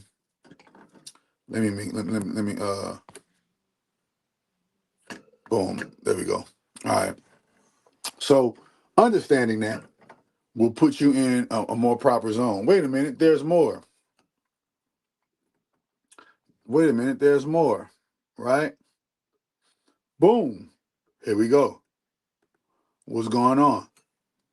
Christianity is slowly starting to decline in numbers. And I've been seeing a couple clips of reverends and pastors talking about how it's not as strong as it was before, and a lot of churches are losing members and numbers are going down, and the youth isn't as interested in how can we keep them engaged and spread the word of Christ. Nothing, there's not a damn thing you can do about it now, bro. This stuff was bound to happen. You got to think, the foundation has to be strong for the building to stand tall. What's the foundation of Christianity? A book. A book full of fairy tales. A book full of fairy tales is the foundation of Christianity. You tell somebody right now, I just seen a ghost, they'll tell you crazy. But they'll go and read the Bible and read about the talking serpent in the garden or the talking donkey or, the dragon or the unicorn in the Bible. Talking about, you gotta think, the book starts off with a damn talking snake. How long y'all think this shit was gonna work, man? Come on now. And on top of that, people are convinced that out of all the books, it's just one book, out of the billions of books, one special book that men kind of wrote, but an outside deity told him to write this one book. He created everything else his damn self, but had somebody else write a book. Come on, you can only tell a lie for so long before people start to catch on to it. On top of all the technology we got, all the information at the... He said you can only tell a lie for so long before people start catching up to it. Dr. Umar. Everybody waking up realizing that Dr. Umar ain't gonna have no school, and he is a crackhead. He gets high on drugs, and he's asking. He begs for donation because he's getting high off of your donation money. Ain't no funds got frozen. The only funds got frozen was the funds that he put in the dope man's hand, and he froze that rock on that pipe and got the smoking. Okay, but Christianity is also a lie. Islam is also a lie. Buddhism is a lie. You will see these structures crumbling and falling right before your very eyes before you can say what happened. Before you can say what happened, you will see these structures crumble and fall right before your very eyes. Trust me, it's happening as we speak. Palm of our hands. We can easily do research now. This shit is that simple. You ask the average Christian this question, especially black ones. What were black people before Christians? They haven't even fathomed the idea because they think it just started with the Garden of Eden and when we got here. They don't even look at the history before that and realize it's a bunch of new made up bullshit. So yes, there's nothing you could do. And the homie Ron touched on this. It was a Christian talking about the deconstruction people on TikTok. If y'all left, that means y'all was never a part of the faith. Y'all sound like an abuser in a relationship that was nice at first and the person fell in love with them and after a while they seen they bullshit and left and going, well, if you leave me, that just means you ain't love me in the first place. No, we love being Christians at some point. We believe that we argue up and down about it, but then we realize this is a bunch of bullshit. So that's where we are in this day and age. You can't hide the bullshit no more. People are not rocking with it. And I tell you that we're in the age of Aquarius. Age of Aquarius, everything will be everything. People will be able to recognize everything during the age of Aquarius. Everything. Everything will be at people's fingertips. It don't even make no sense to lie no more, bro. You might as well come out, tell the truth, speak your truth. Ain't nobody judging you, labeling you, criticizing you in the age of Aquarius, bro. Everybody's doing every. Man, the train station showed you can be anything you want to be.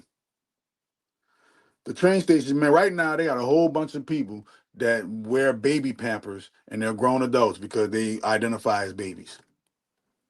This stuff is crazy, man. This stuff is crazy. Wait a minute. Wait a minute, man. It's been a light week. This population control stuff is really, really, really, really working. For the first time ever, women over 40 are having more babies than teenage girls. Women over 40 are having more babies than teenage girls. Do you understand what that means? Hold on, let me make sure I ain't forgetting nothing. Do you understand what that means? That women over 40 are having more children than teenage girls. And remember teenage pregnancy used to be a thing? Hold on, let me go. I'm switching locations real quick. I'm switching locations real quick. Let me switch my location real quick. Boom, boom, boom.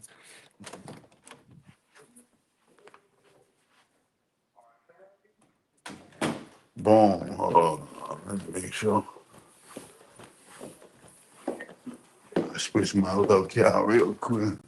Oh, shoot. Dang.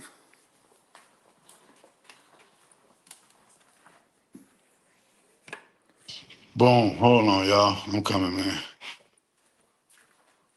Had to switch the locale real quick. Yeah, before we finish this little bit, man, we got a little bit left to go, but yeah, somebody explain that to me. Somebody explain to me. Somebody explain to me how. Hold on, let me put this back a little bit more. Boom. All right, somebody explain to me how is these things possible? How are these things possible? I have a friend who just had a baby at 43. Listen, bro, the 43-year-olds, the 40-year-olds are having more babies than teenage girls. This population control, man, Population control is a beast because we can see it happening right before our eyes. And I remember when they first started implementing it. Like they've been trying to implement it, but I remember when they first really started digging in the mud and implementing it. I have a Doc, what's goody? You the truth. Stay up all day. Thank you, Jay Steezes. I appreciate that. For real, she did. Hell, I'm not saying she didn't. I'm saying, hey, listen, when it comes to today's time in 2025, don't put nothing past nobody. Don't put nothing past nobody because at the end of the day, man, we are living in a world where we might end up witnessing real live fantasy magic in real time before we leave this earth. I'll repeat it again. We're living in such a time that we might actually physically witness with our true naked eye fantasy, man. I'm talking about the magic that you see on the movies, sparkles and fucking circular circles and wands and all kind of motherfucking we might witness that before we leave this earth. That's how crazy times are. Times are so crazy that the aliens could reveal themselves right now and people would be like, oh, I got to go to sleep and get up to go to work in the morning. That's how crazy we living in. We living in a time so crazy right now that the reptiles can come from under the inner earth, reveal themselves, and we'll be like, that's AI. We live in a time so much that they can announce, hey, we giving reparations to everybody. And everybody was at work too busy to hear the announcement. This is the times we living in, y'all. So understanding, living in a time like that, you got to have a spirit of spiritual discernment. You got to have the spirit of discipline. You got to have the spirit of go-getterness. Like you got to be a go-getter. You got to be a go-getter. And go-getters go get it, right? Go get what? Go get everything that they need to get, whether it's knowledge, wisdom, understanding, resources, money, women, babies, family, whatever the king, whatever a man has to do to get what he has to get, he does it. But now we're living in a time where manhood, the sacred, the divine or the divinity or the sacredness of manhood has been thrown under the rug, buried, thrown away the lock and key. This means that any resemblance of true manhood will be met with adversarial force. And we're seeing it right now. A man can't be a man without them calling it toxic. A man can't be a man without them calling it something derogatory or negative. If you notice that, you see a lot of people make a lot of derogatory negative statements about men online, but if those same statements were made about women, guess what would happen? Guess what would happen? They would cancel the person or cancel the place or whatever the case may be, making a statement about females in that light. So the double-edged sword or the double standard is alive and well. I'm not hating on the double standard. Hey man, the one thing women always had over men to compensate for their lack of physical prowess was their ability to use their voices, their ability to use their emotions, and their ability to manipulate the heartstrings of brute force men, right? They had to finesse their way in a man's world because a man's world is big. See, think about it. This thing about living as a creature. Think about living as an entity. Think about living as a being who can, if making the wrong moves, can get them taken advantage of in the form of being raped, right? So just imagine walking around like that and how do you get your way in a society like that? You got to be using some type of invisible means like magic or religion or something like that, or you got to be using emotional manipulation and physical means. So this is why since the beginning of time, females have been getting means, material means, financial means, whatever means out of men. Why? Because this is the only way you can truly get. They can't, because a whole bunch of women can't gang up and come beat you up. We just seen that fight where the one dude was getting jumped by like 8, 9, 10 girls and couldn't none of them take him. You see, you go do that right now. One man versus 5 girls, one man versus 10 girls, and you'll see that one man beating them all up. Why? Because physically they can't handle men. So what did they have to do? They had to devise different tactics to handle men. And one of the main tactics that they used against men and have been using against men since the dawn of time is babies, right? Um, Understanding that the machine you call the matrix is also using this against you, not just women. The machine that you call the matrix is using this against you just as a smash, like a cash and smash and grab, a smash and grab for the cash. Right? Damn, my ex like 47. I've been wanting to put a baby in her. Been wanting to put a baby in her. I met her when she was 40. And you a simp. Nigga, you simping. You simping out here. You simping out here. You simping out here. You been wanting to, man, if you, I'm gonna put that on the screen so you can read it out loud and hear how that shit sound. You sound like one of them nerdy dudes or you sound like one of them dudes who be on TikTok and they girl do and they girl tell them something crazy like, bitch, you better da da da da. You be like, yeah, okay, babe. Like, you know what I mean? Like, nah, man. They ain't no first and foremost, let's get this clear. Let's get this clear.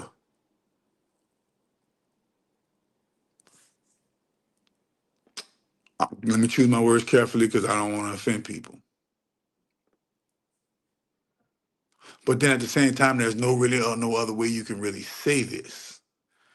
So whoever get offended has got to get offended. But I'm not dealing with no old bitches, though. No old females.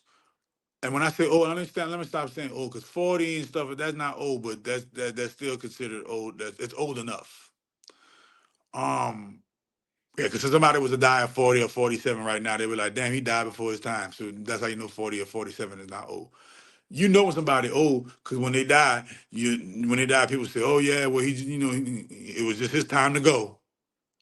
Why? Because yeah, that nigga was 88, right? He lived past the life expectancy of 72, right? But just as a man, just as a man, number one, as a man, I always want to leave the option open for me to have as many children as I damn well please. And it's very hard to do that with older broads, right? Number two, older broads are set and stuck in their ways of trauma and drama when it comes to past men that they have dealt with in relationships, which will make it harder for you to win them over because they got a dude that came before you that told her something like the same thing you telling her. They got a dude that came before you that bought her something like the same thing you just bought her. They got a dude that came before you that did something similar to what you did. So what make you different from the next nigga? This is how she's thinking majority of the time. Another thing, 40 anything. If she's 40 anything, I'm not saying she can't get wifed. I'm not saying she can't find a man. I'm not saying she this, that, or the third. But really the only thing really a 40-year-old something could really do is have sex. And I don't really have sex for the physical aesthetic of having sex. I have sex with purpose. I don't have sex just to have sex, just to be fucking, just to be fucking. That don't make no sense. That don't make no sense. Why? Because for a man, every nut that he busts means life force leaving him, not coming back. So it has to be worth your while if the life force is leaving you. Is it connected to some type of magical practice? Is it connected to some type of spiritual practice?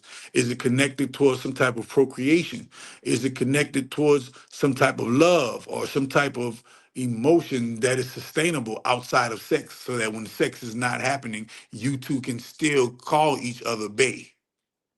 You still can call each other boo, even though the sex is not happening. You see what I'm saying? But that's another thing, man.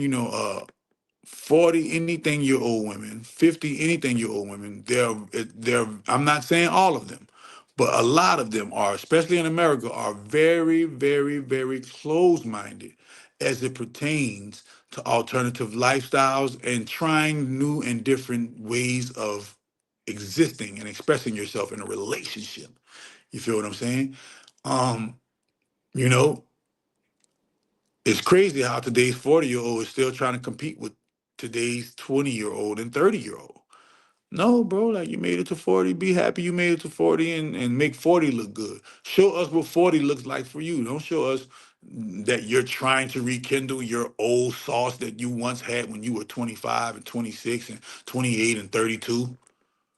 No, show us what you look like and what kind of sauce you're dripping at 40.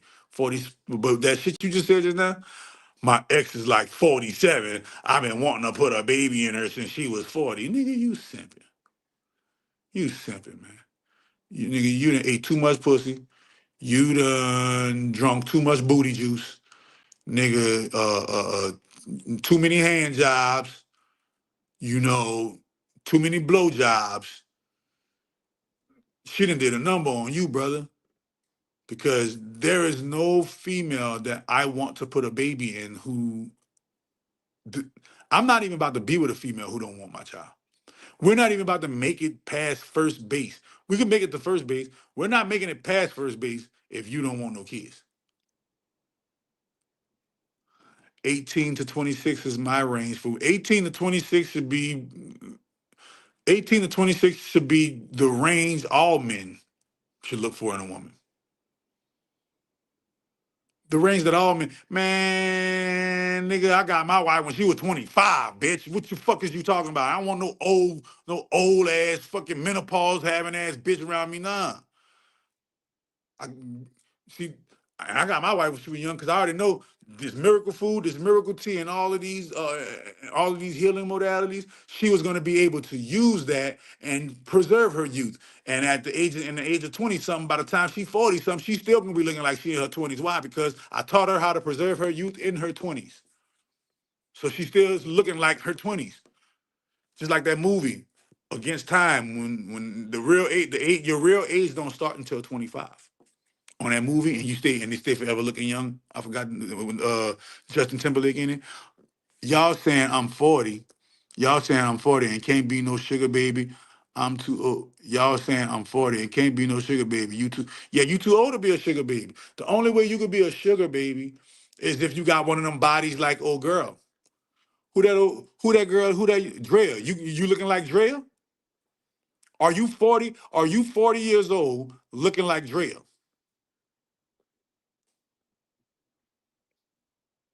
Are you 40 years old looking like Drea? How old do I look, T? How, somebody said, damn, Doc, how old are you? How old do I look, my brother? How old do I look, bro? You know? How old do I look? I'm gonna tell you my real age, but how old do I look?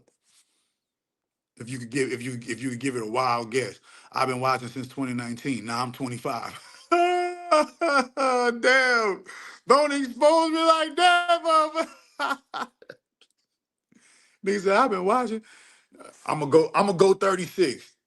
Now you gotta go about 8 years. Add about 8 more years. Add about 7, 8 more years on that joint. Nigga, I ain't never met a 40-year-old sugar baby. I met a 40-year-old sugar mama. And this is the thing about sugar babies and sugar daddies versus sugar babies and sugar mamas. Sugar daddies and sugar mamas got two different roles, right?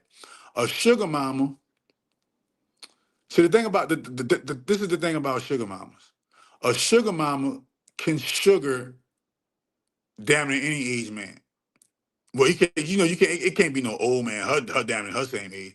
It can't be that old. But a sugar daddy can make any female into a sugar baby. Why? Because a sugar baby is one who is arm candy. She is the girl who I pay that makes me look good.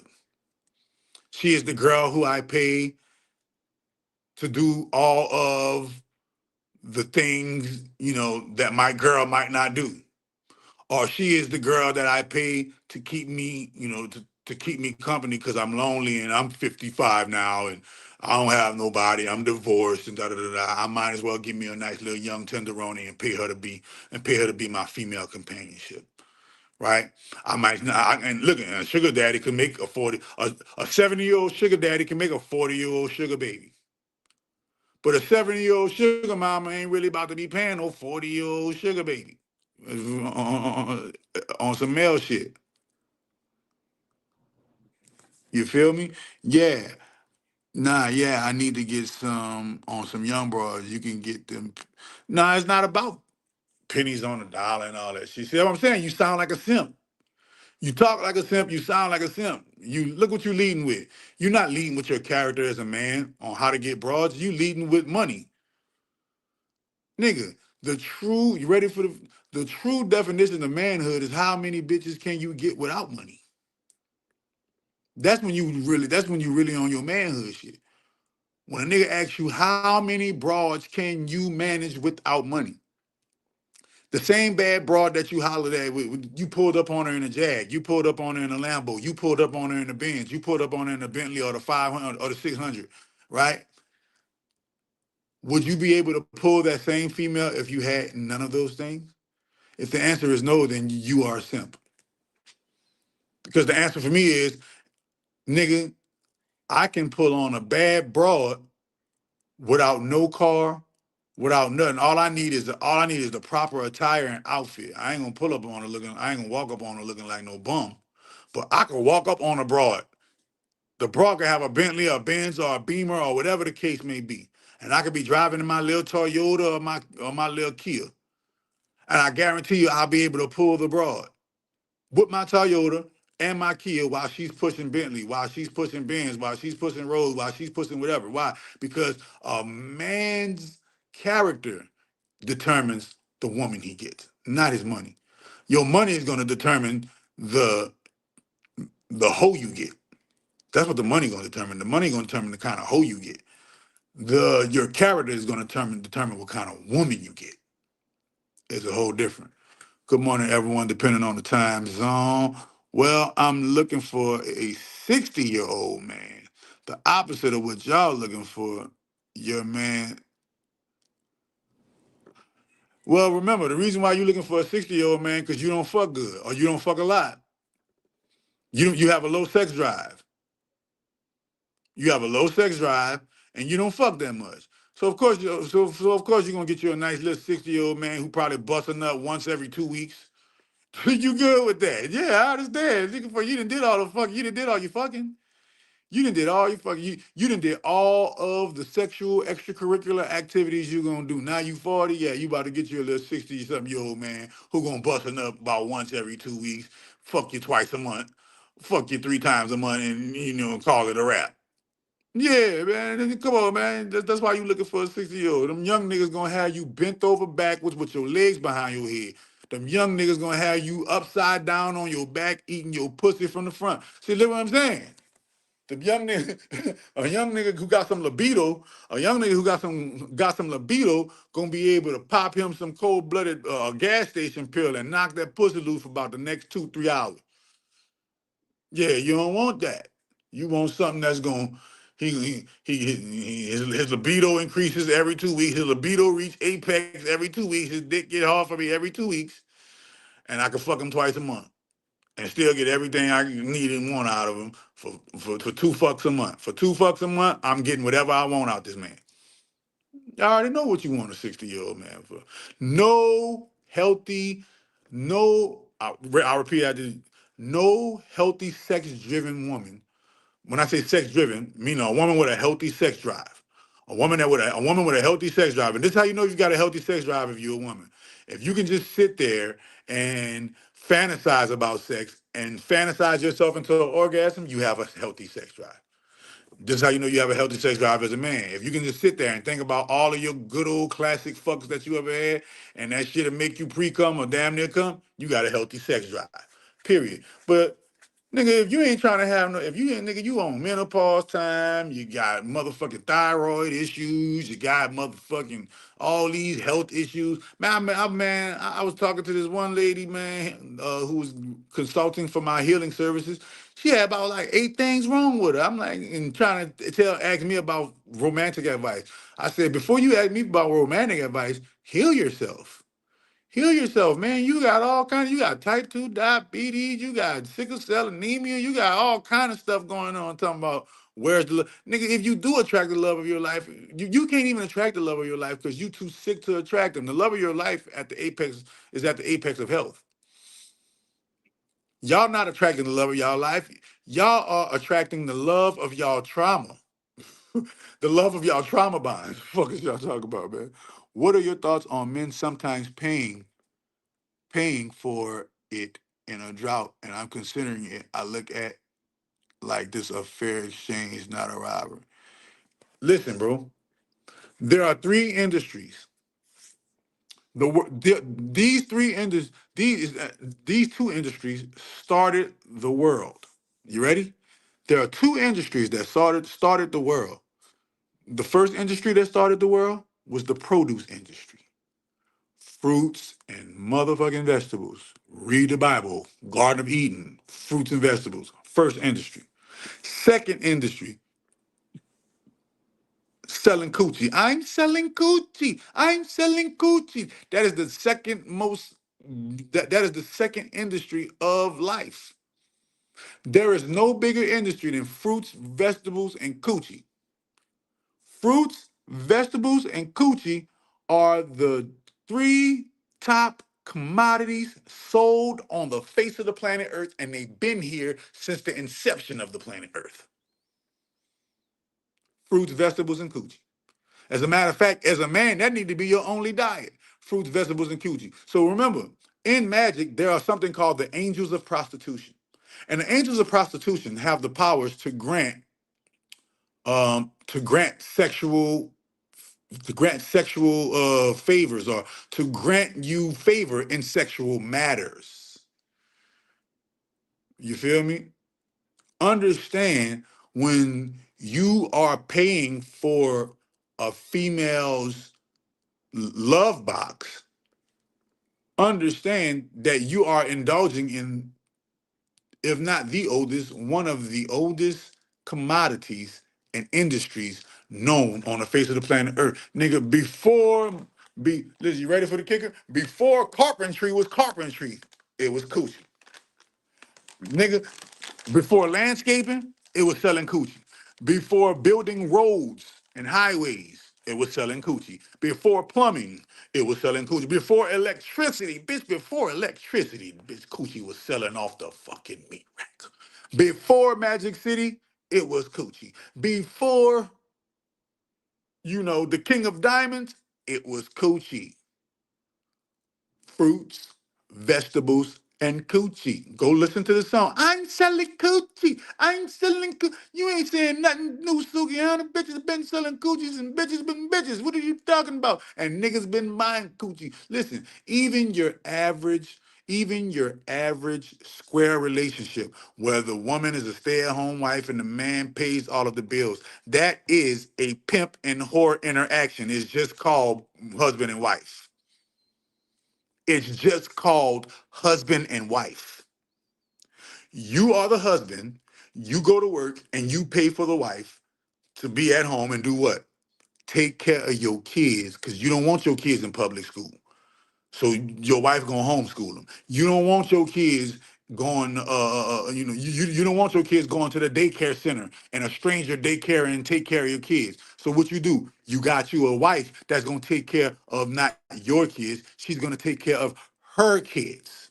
It's not just your kids, it's her and your kids. And this is called building a legacy, building a family, building an empire. So men, we are the coochie makers. We make coochie valuable. Men make coochie valuable.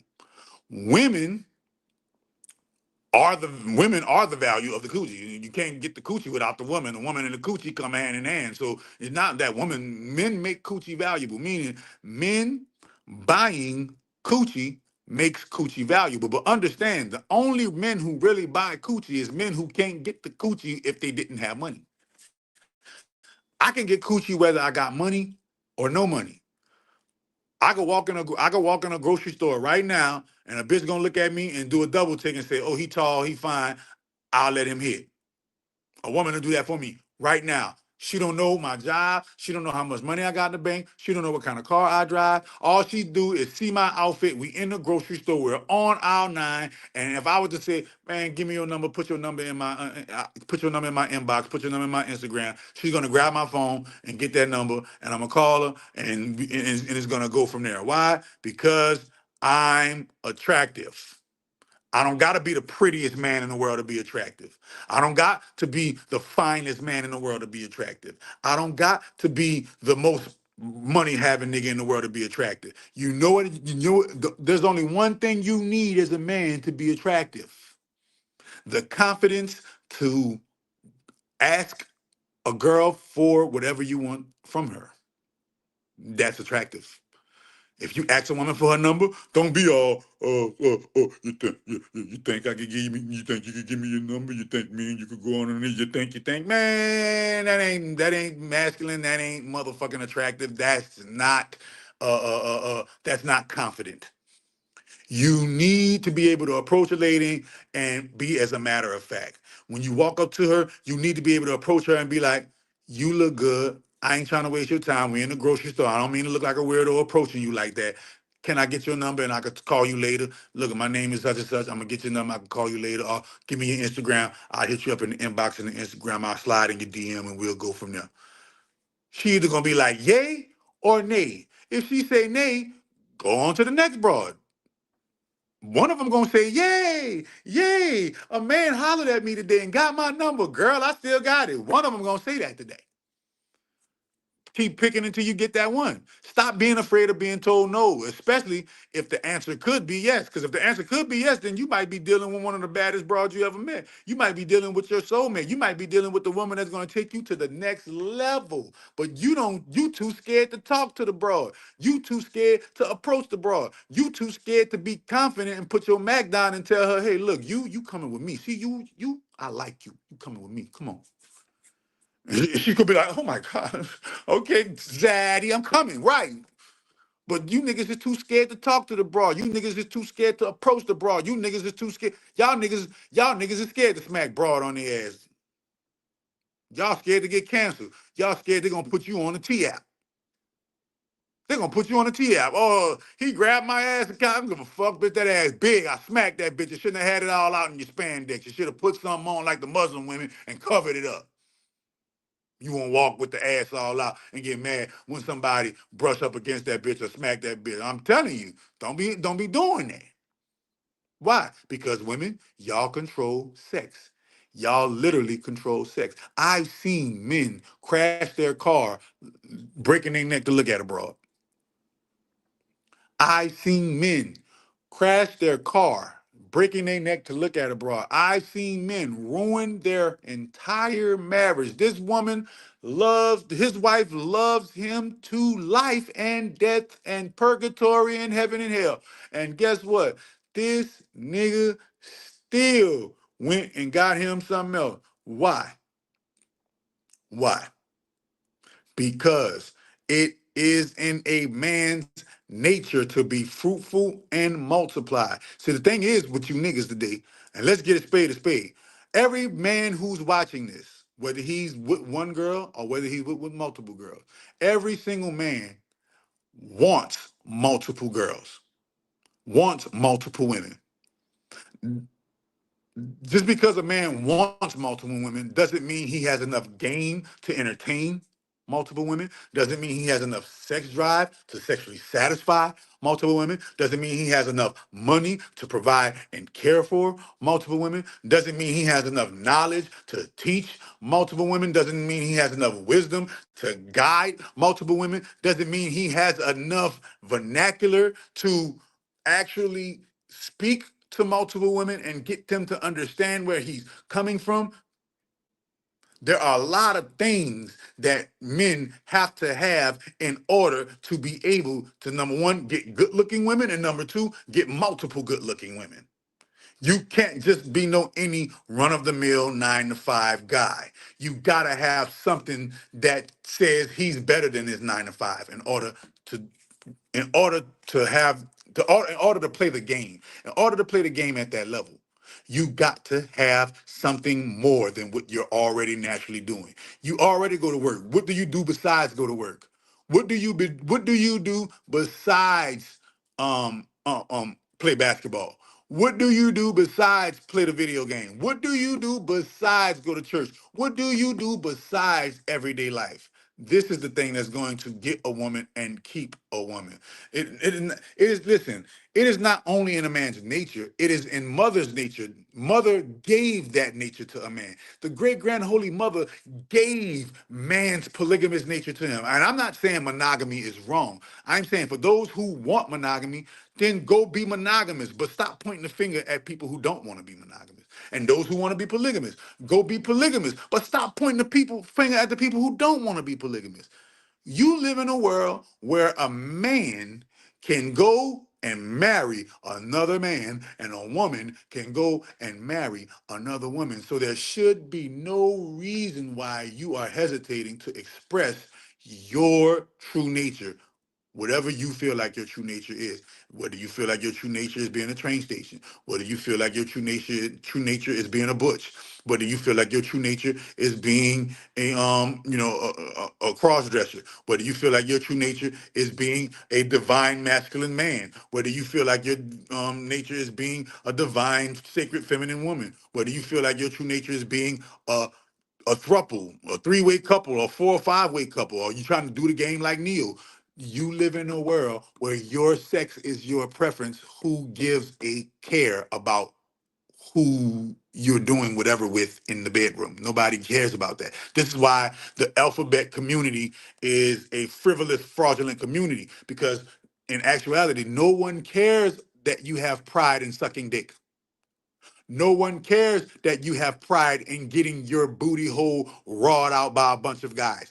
Nobody cares if you want to get your booty hole bust open by the Trojan or the Magnum. Nobody cares because you are attracted to the same sex. Nobody cares about that. As a matter of fact, your sex life is your business. Who cares about what dick you riding or what pussy you eating? That don't mean nothing. That don't make me no money. It only can make you some money or the lack thereof. That's it.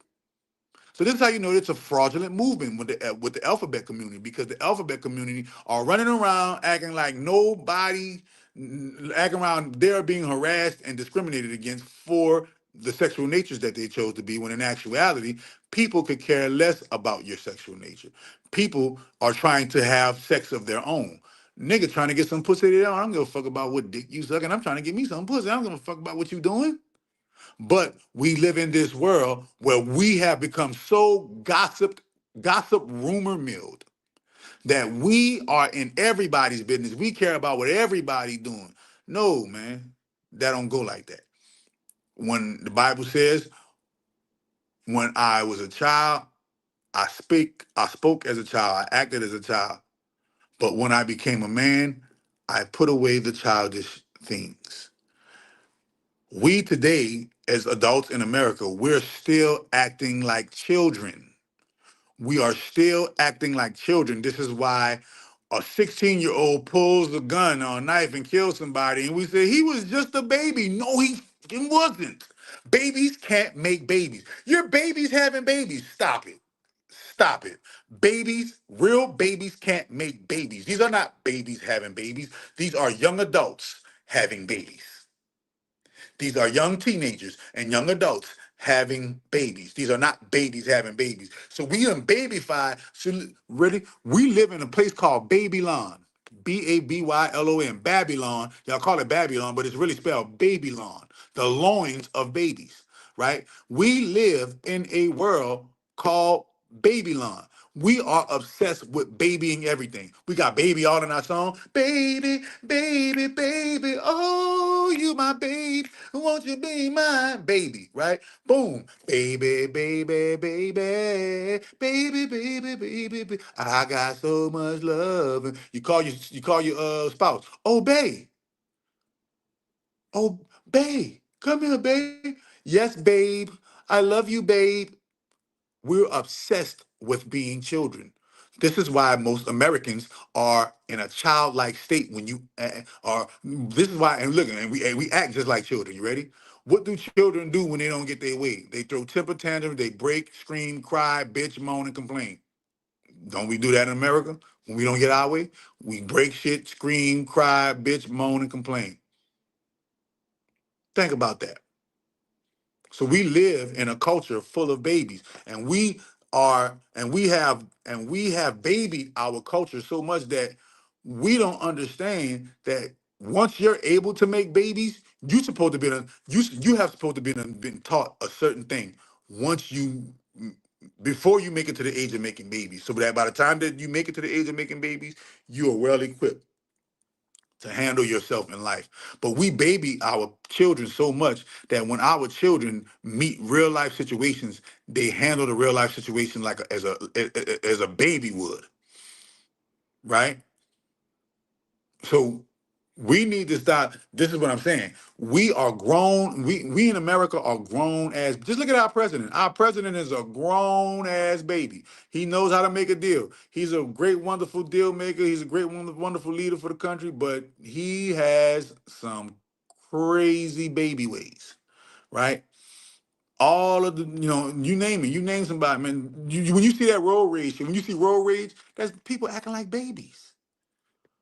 That's people acting like babies.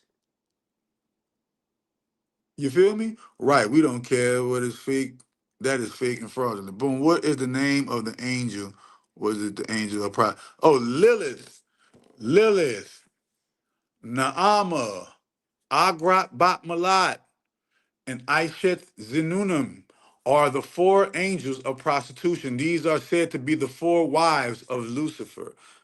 Right? They're called the angels of prostitution. And each angel guards a city. Because remember, what we call prostitution today was called tantra back in the day.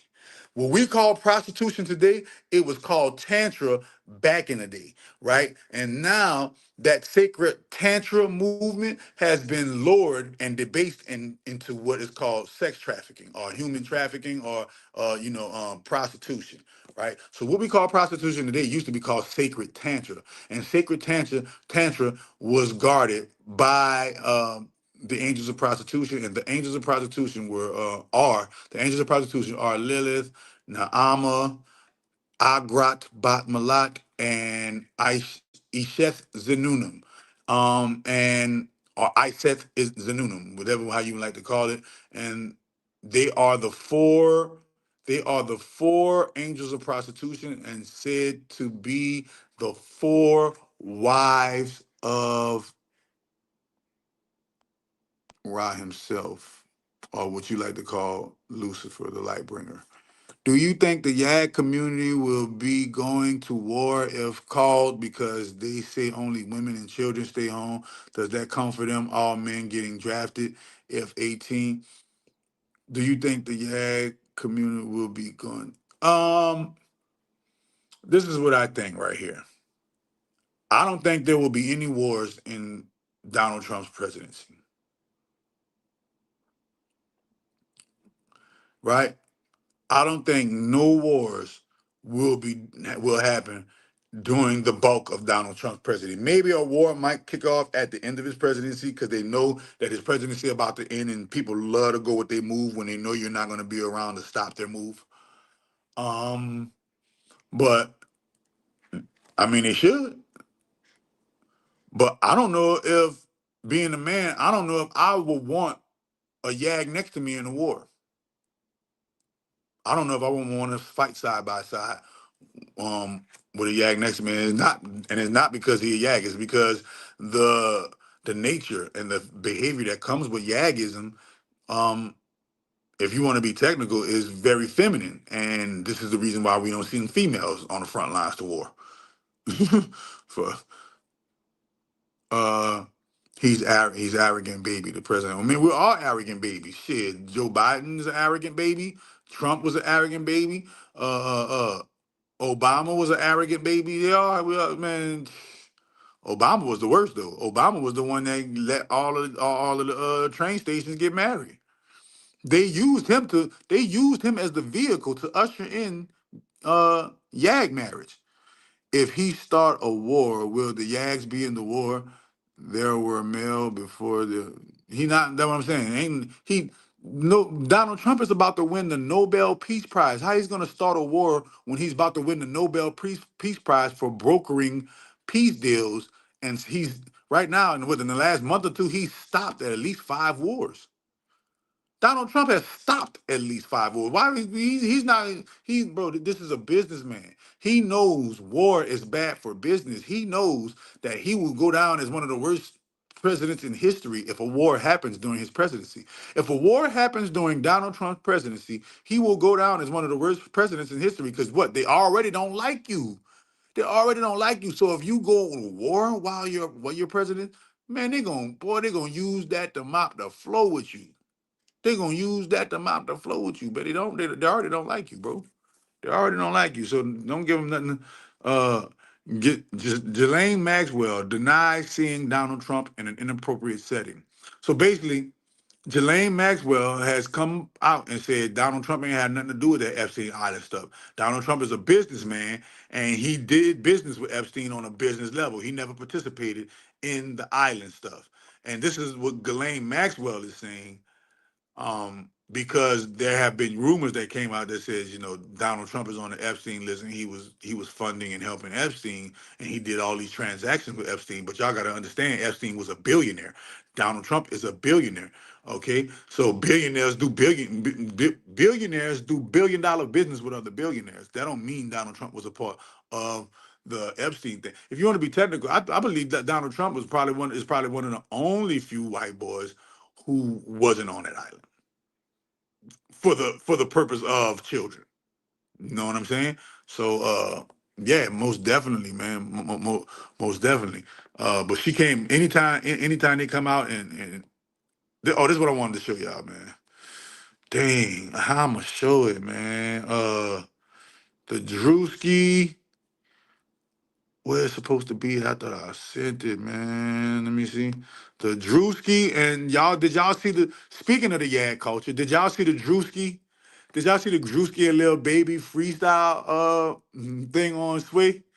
What is it, on Sway? One of them joints, one of them hip hop freestyle stations. Y'all seen that? Man, let me see if I can find that right quick. And Druski and Druski stayed doing the Yak stuff. Hold on, I'm about to see right now. Druski and Lil Baby. I'm about to look up Druski and Lil Baby right now. Druski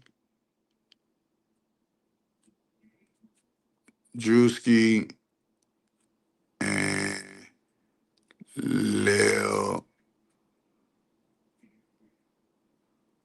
Lil Baby. Oh, look. Give a character to what I'm saying. Drop a beat on them. Judge on the rap. We ain't judging on the black.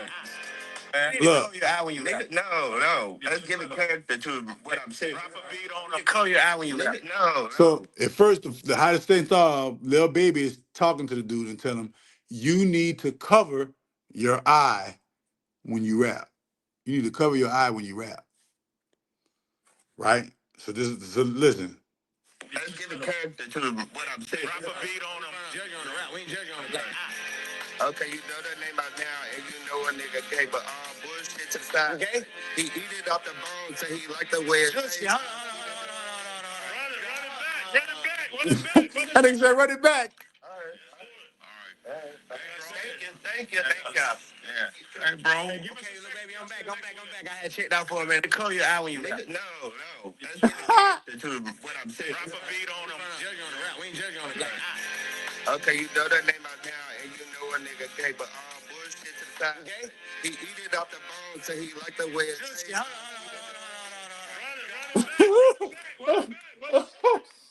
All right.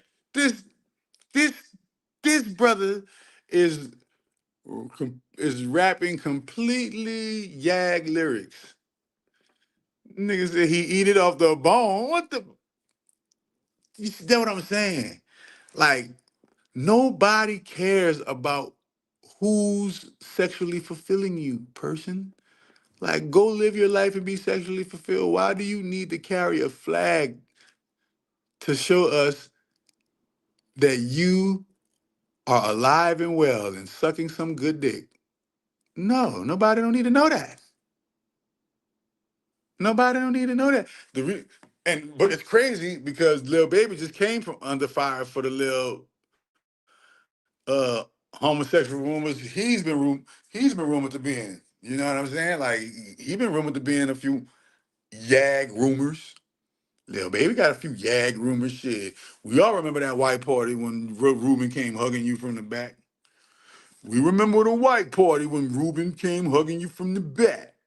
Okay, so and Druski is always man. Druski is always trolling, bro. Doing the most trolling in the world.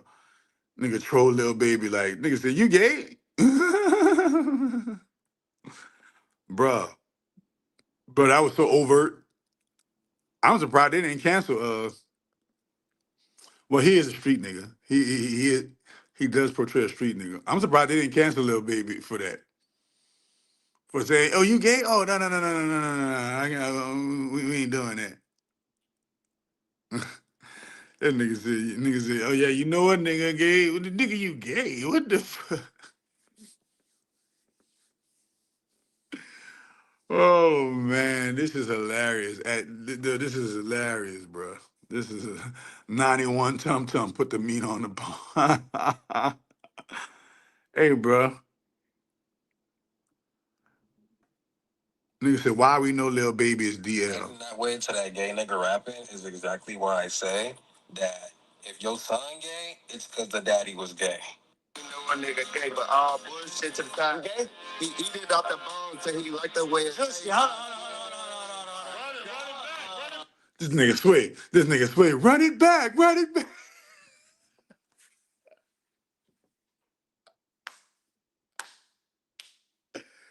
This nigga Sway said, run it back. Run it back. What you mean run it back, Sway? You don't got the answer, Sway. You don't got the answer, Sway. No, do not run it back. Do not run it back, Sway. Man, hey, bro. Like I told you before, bro. You gotta go through these little rituals. You gotta go through these little, you gotta go through these rituals, man.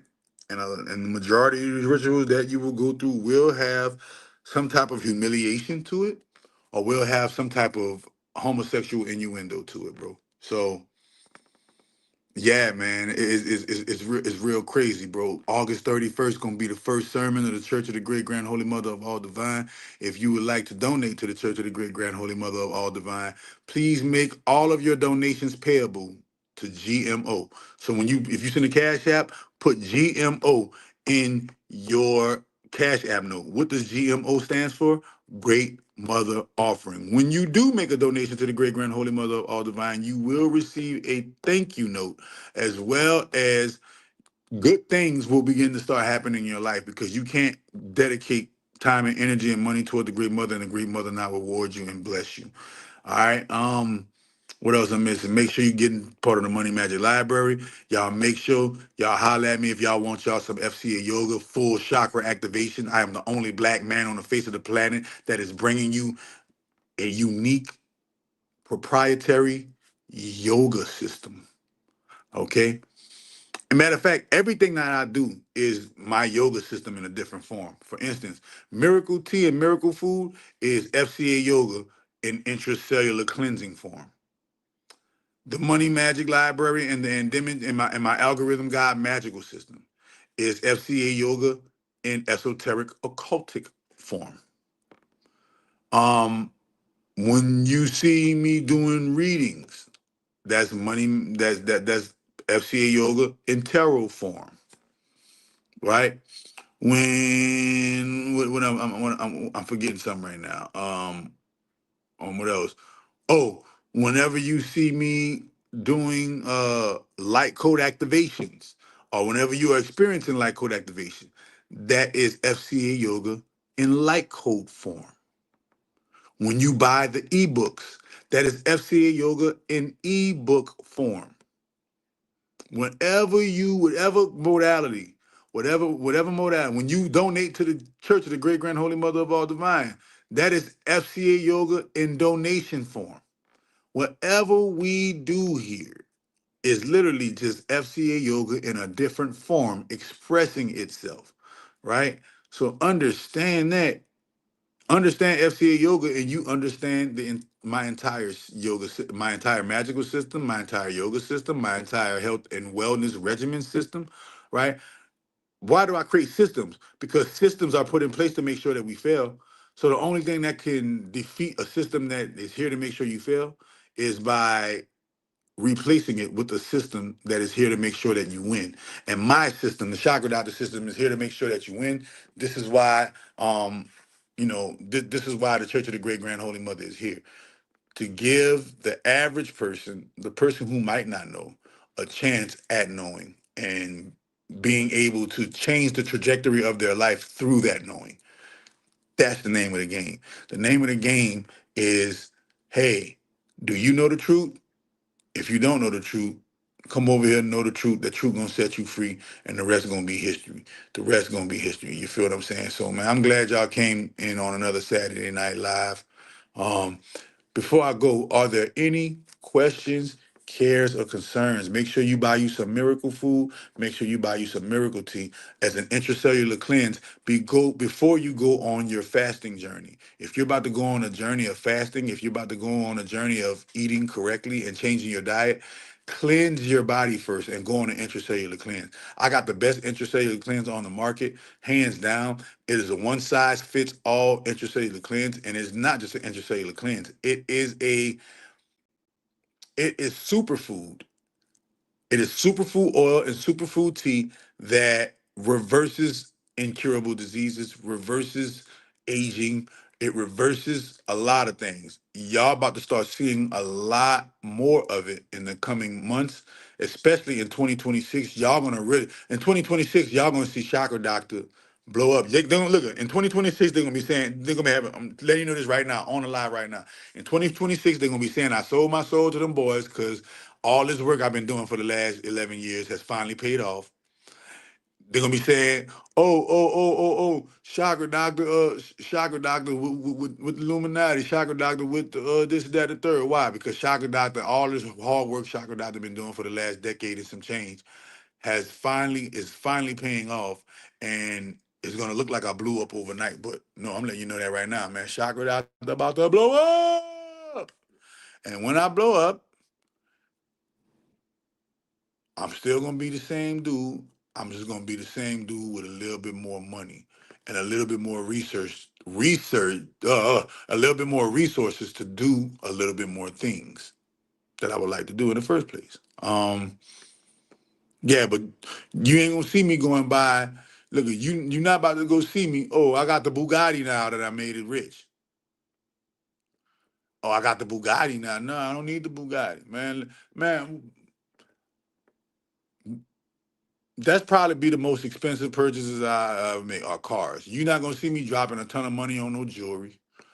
I'm gonna go probably give me a great mother chain. Give me a great mother chain on me, a great mother and a great mother chain and a Chakra Doctor chain. Probably give me that. You feel me? I'm not really into watches, so you're not gonna really see me with no watch.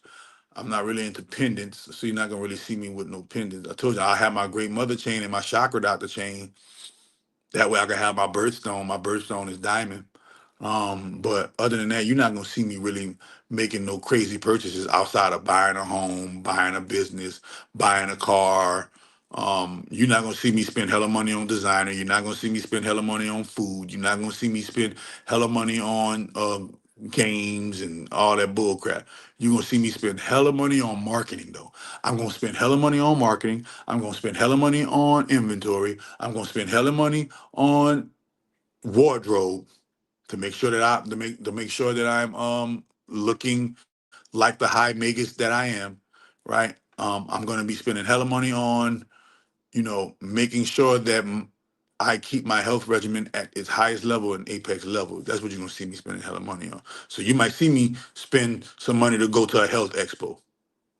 I'll do that before I go buy a Gucci belt for sure.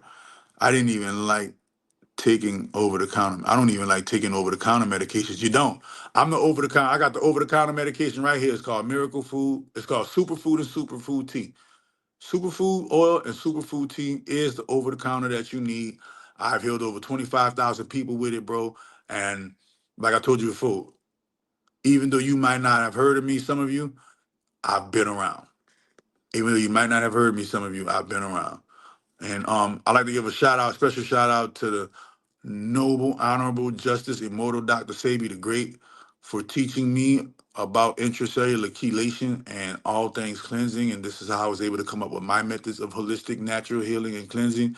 I feel like his children and his wives and all of the people that claim to love him that he left behind should have handled his legacy way greater than what they've been handling. It's been 2016 since he's passed away. It's about to be 10 years since his passing, and none of his children or any of the people that love him that he left behind are doing anything with his legacy. They're not doing nothing. All they're doing is just. So I'm doing more with his legacy than his own kids are doing with his legacy. Because people walk around saying, I'm Dr. Sabi's son. Nigga, I'm not his son, and I'm doing more than you ever did, and you're his son. You're Dr. Sabi's son. I'm doing more than what you ever did, and you're his actual, real, physical blood son. So that ain't got nothing to do with me. All I know is I met him for a short while, and that short while that I met him, he impacted my life greatly. And through that impact in my life, it turned me into a natural holistic healer, and I've healed over 25,000 people thanks to Dr. Sabi's tutoring me, thanks to Dr. Sabi's teaching me, giving me the game, dropping that free game on me, having those conversations with me, the few conversations that he did have with me. You know what I mean? I thank him for taking the time out to even talk to me. He didn't have to talk to me, but he did. And now here I am, picking up the ball, picking up the torch and the ball where you left off, Doc. You feel me? See, they was able to kill Dr. Sabi because Dr. Sabi didn't have what I got. And what's that? Y'all still don't know what I got? The magic, bro. The magic, bro. The reason why they can't stop me is because I carry the greatest sorcery the multiverse has ever witnessed. And because I carry the greatest sorcery the multiverse has ever witnessed, the rules are different for me. The rules of engagement with secret societies are different for me. I'm an open society. The rules that my church abides by, it's different because my church is spearheaded and authorized by the Great Grand Holy Mother. It is an authorized sanction of the Great Grand Holy Mother. And if you know anything about the Great Grand Holy Mother, she has authority over all. So this church, as you see this church grow, you will see how this church grows with the authority over all other churches, with the authority over all other spiritual institutions. Why? Because it is the ultimate source of the spiritual institutions. And who is the source of spiritual institutions? The Great Grand Holy Mother of all divine. So this is why this church will succeed and not fail. This is why this church will do better than all other churches combined in the area of community, in the area of helping out the community. Right? So get that get that through y'all head before y'all think I'm just on here spitting some spill, talking some talk. Nah, man. I came in the name of the Great Grand Holy Mother of all divine, and she has put a fire in my being, a fire in my soul, a fire in me to make sure that I go to the mountaintops and preach her name and let everybody know that she is the source of all gods and goddesses. As a matter of fact, let me do my prayer. Let me do my Great Grand Holy Mother prayer. Let me do my Great Grand Holy Mother prayer real quick before I leave out of here. Oh, Great Grand Holy Mother of all divine, the source of all gods and goddesses. O Great Grand Holy Mother of all divine, the primordial from which we all derive. O Great Grand Holy Mother of all divine, the nothingness that allows all somethings to exist. O Great Grand Holy Mother of all divine, she is all mother. There is none greater than she. O Great Grand Holy Mother of all divine, for she is the vastness that allows us all to experience boundaries. O Great Grand Holy Mother of all divine, Mother of Ra, the Most High, Great Grand Holy Father. O Great Grand Holy Father Ra, He who created himself from she, O great grand holy Father Ra, creator and father of all things, father of all beings, she is his source. Amen. Ra, Ptah, Aum.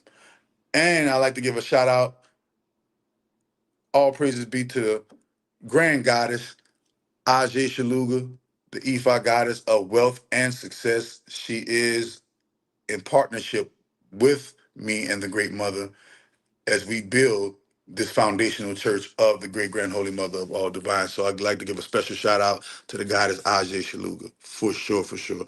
Doc, would you ever work with Sabi's son, Victor? I don't know. No, probably not. I probably wouldn't work with any other natural holistic healer. And the reason why is because I don't see them healing nobody. Why would I want to work with somebody who not doing what I'm doing? Right? I don't I don't I don't see Victor making no noise. Well, where's Victor's YouTube channel? Where's Victor's testimonials? Where's Victor's website with all his patient testimonials? Where is Victor doing podcasts? Why isn't Victor on YouTube? Why isn't Victor doing what his pops was doing? Doing interviews, traveling, healing celebrities, doing this and that and the third. Why is he wasn't doing it? I don't know. I don't know. I don't know. But I had a business partner named Victor once. I'm not having no more. I'm not working with no more partners named Victor. How about that? Okay, that's how we're gonna do that right there. But nah, notorious man. Because the reason why I wouldn't work with Sabi's son because I'm gonna end up saying something that offends him. Because one of my first questions is gonna be, why don't why aren't you carrying and picking up and carrying your father's legacy as a real man should? You think because they scared him? I don't think they scared him. I think his family actually betrayed him. If you want to be technical, I don't think they scared his family. I think his family is the one that put him on the chopping block, and they're enjoying the spoils of their father's labor. That's all. That's what I feel like. Um, you know, at the end of the day, it's just an opinion. I could be wrong. Who knows? I have an intuitive feeling that I'm right though. Especially his best friend, the best friend with the bald head that looked like him. Hey, bro. Hey, bro. Everything just looks suspect. Everything looks suspect. Yeah, I'm just not gonna be able to work with him because he's gonna. Man, listen. A lot of men don't like to work with me because of my masculinity, bro. Like I'm not just a man, bro. I am a man who became a god, and when I exercise my manhood, when I exercise my godhood, my God-given right to be a god, it offends most men because it highlights and shows what most men are not doing that I am doing. And a nigga not about to let that around his old lady. A nigga about to, most dudes don't let me even come around them or their girl because of the things that I'm doing will highlight the things that he's not doing, and that's gonna make your girl wonder. I wonder who else. I wonder if they got somebody out there like that that can do that. That can do what he not doing. Um, so a lot of guys they like to get competitive with me. They like to compete with me. I don't be trying to compete with you niggas. I'm not trying to fucking get competitive with you niggas. In my world, in my mind, there is no competition. Did you create your own yoga, nigga? Did you destroy? Did you do a magic spell that burnt Notre Dame and put it on fire? Did your magic unalive the Pope at 88 years old? Okay then. Did your magic just unalive 15 billionaires in the last 2 months? Did your magic dismantle the black consciousness community and every single person that was a forefront runner for the conscious community are now a non-factor? Do you live 100% completely free of a 9 to 5 and use your God-given magical talents to make money as a full-time living. Have you written 250 books in the last 5 years? Hmm? Do you know how to get out your tarot deck and just could read me and don't even know my name, don't know my zodiac sign, don't know nothing, but you still could just read me? All you got to do is just tell me to do it and I'll do it. Hmm? Do you believe that no food is the best food? Hmm? Do you believe in having more than one wife? And if you do believe in having more than one wife, what are you doing to actively seek more than one wife, to actively secure or procure more than one wife? Are you trying to have at least 10, 11, 12, 15 children? These are all the things I'm doing that niggas is not doing. This is why most guys, they watch me, they mimic me, they imitate me, they try to duplicate me.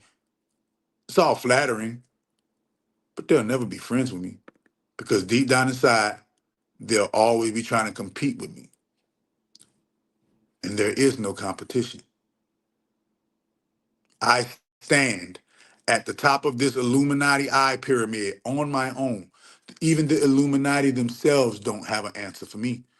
I've reached a pinnacle of magic that the Freemasons, the Illuminati, Knights Templar, Bilderbergers, you name the burgers. It don't matter the club. It don't matter the secret society. I've reached a level of magic so high that even the secret societies gotta bow down and be like, hushy tushy, hushy tushy.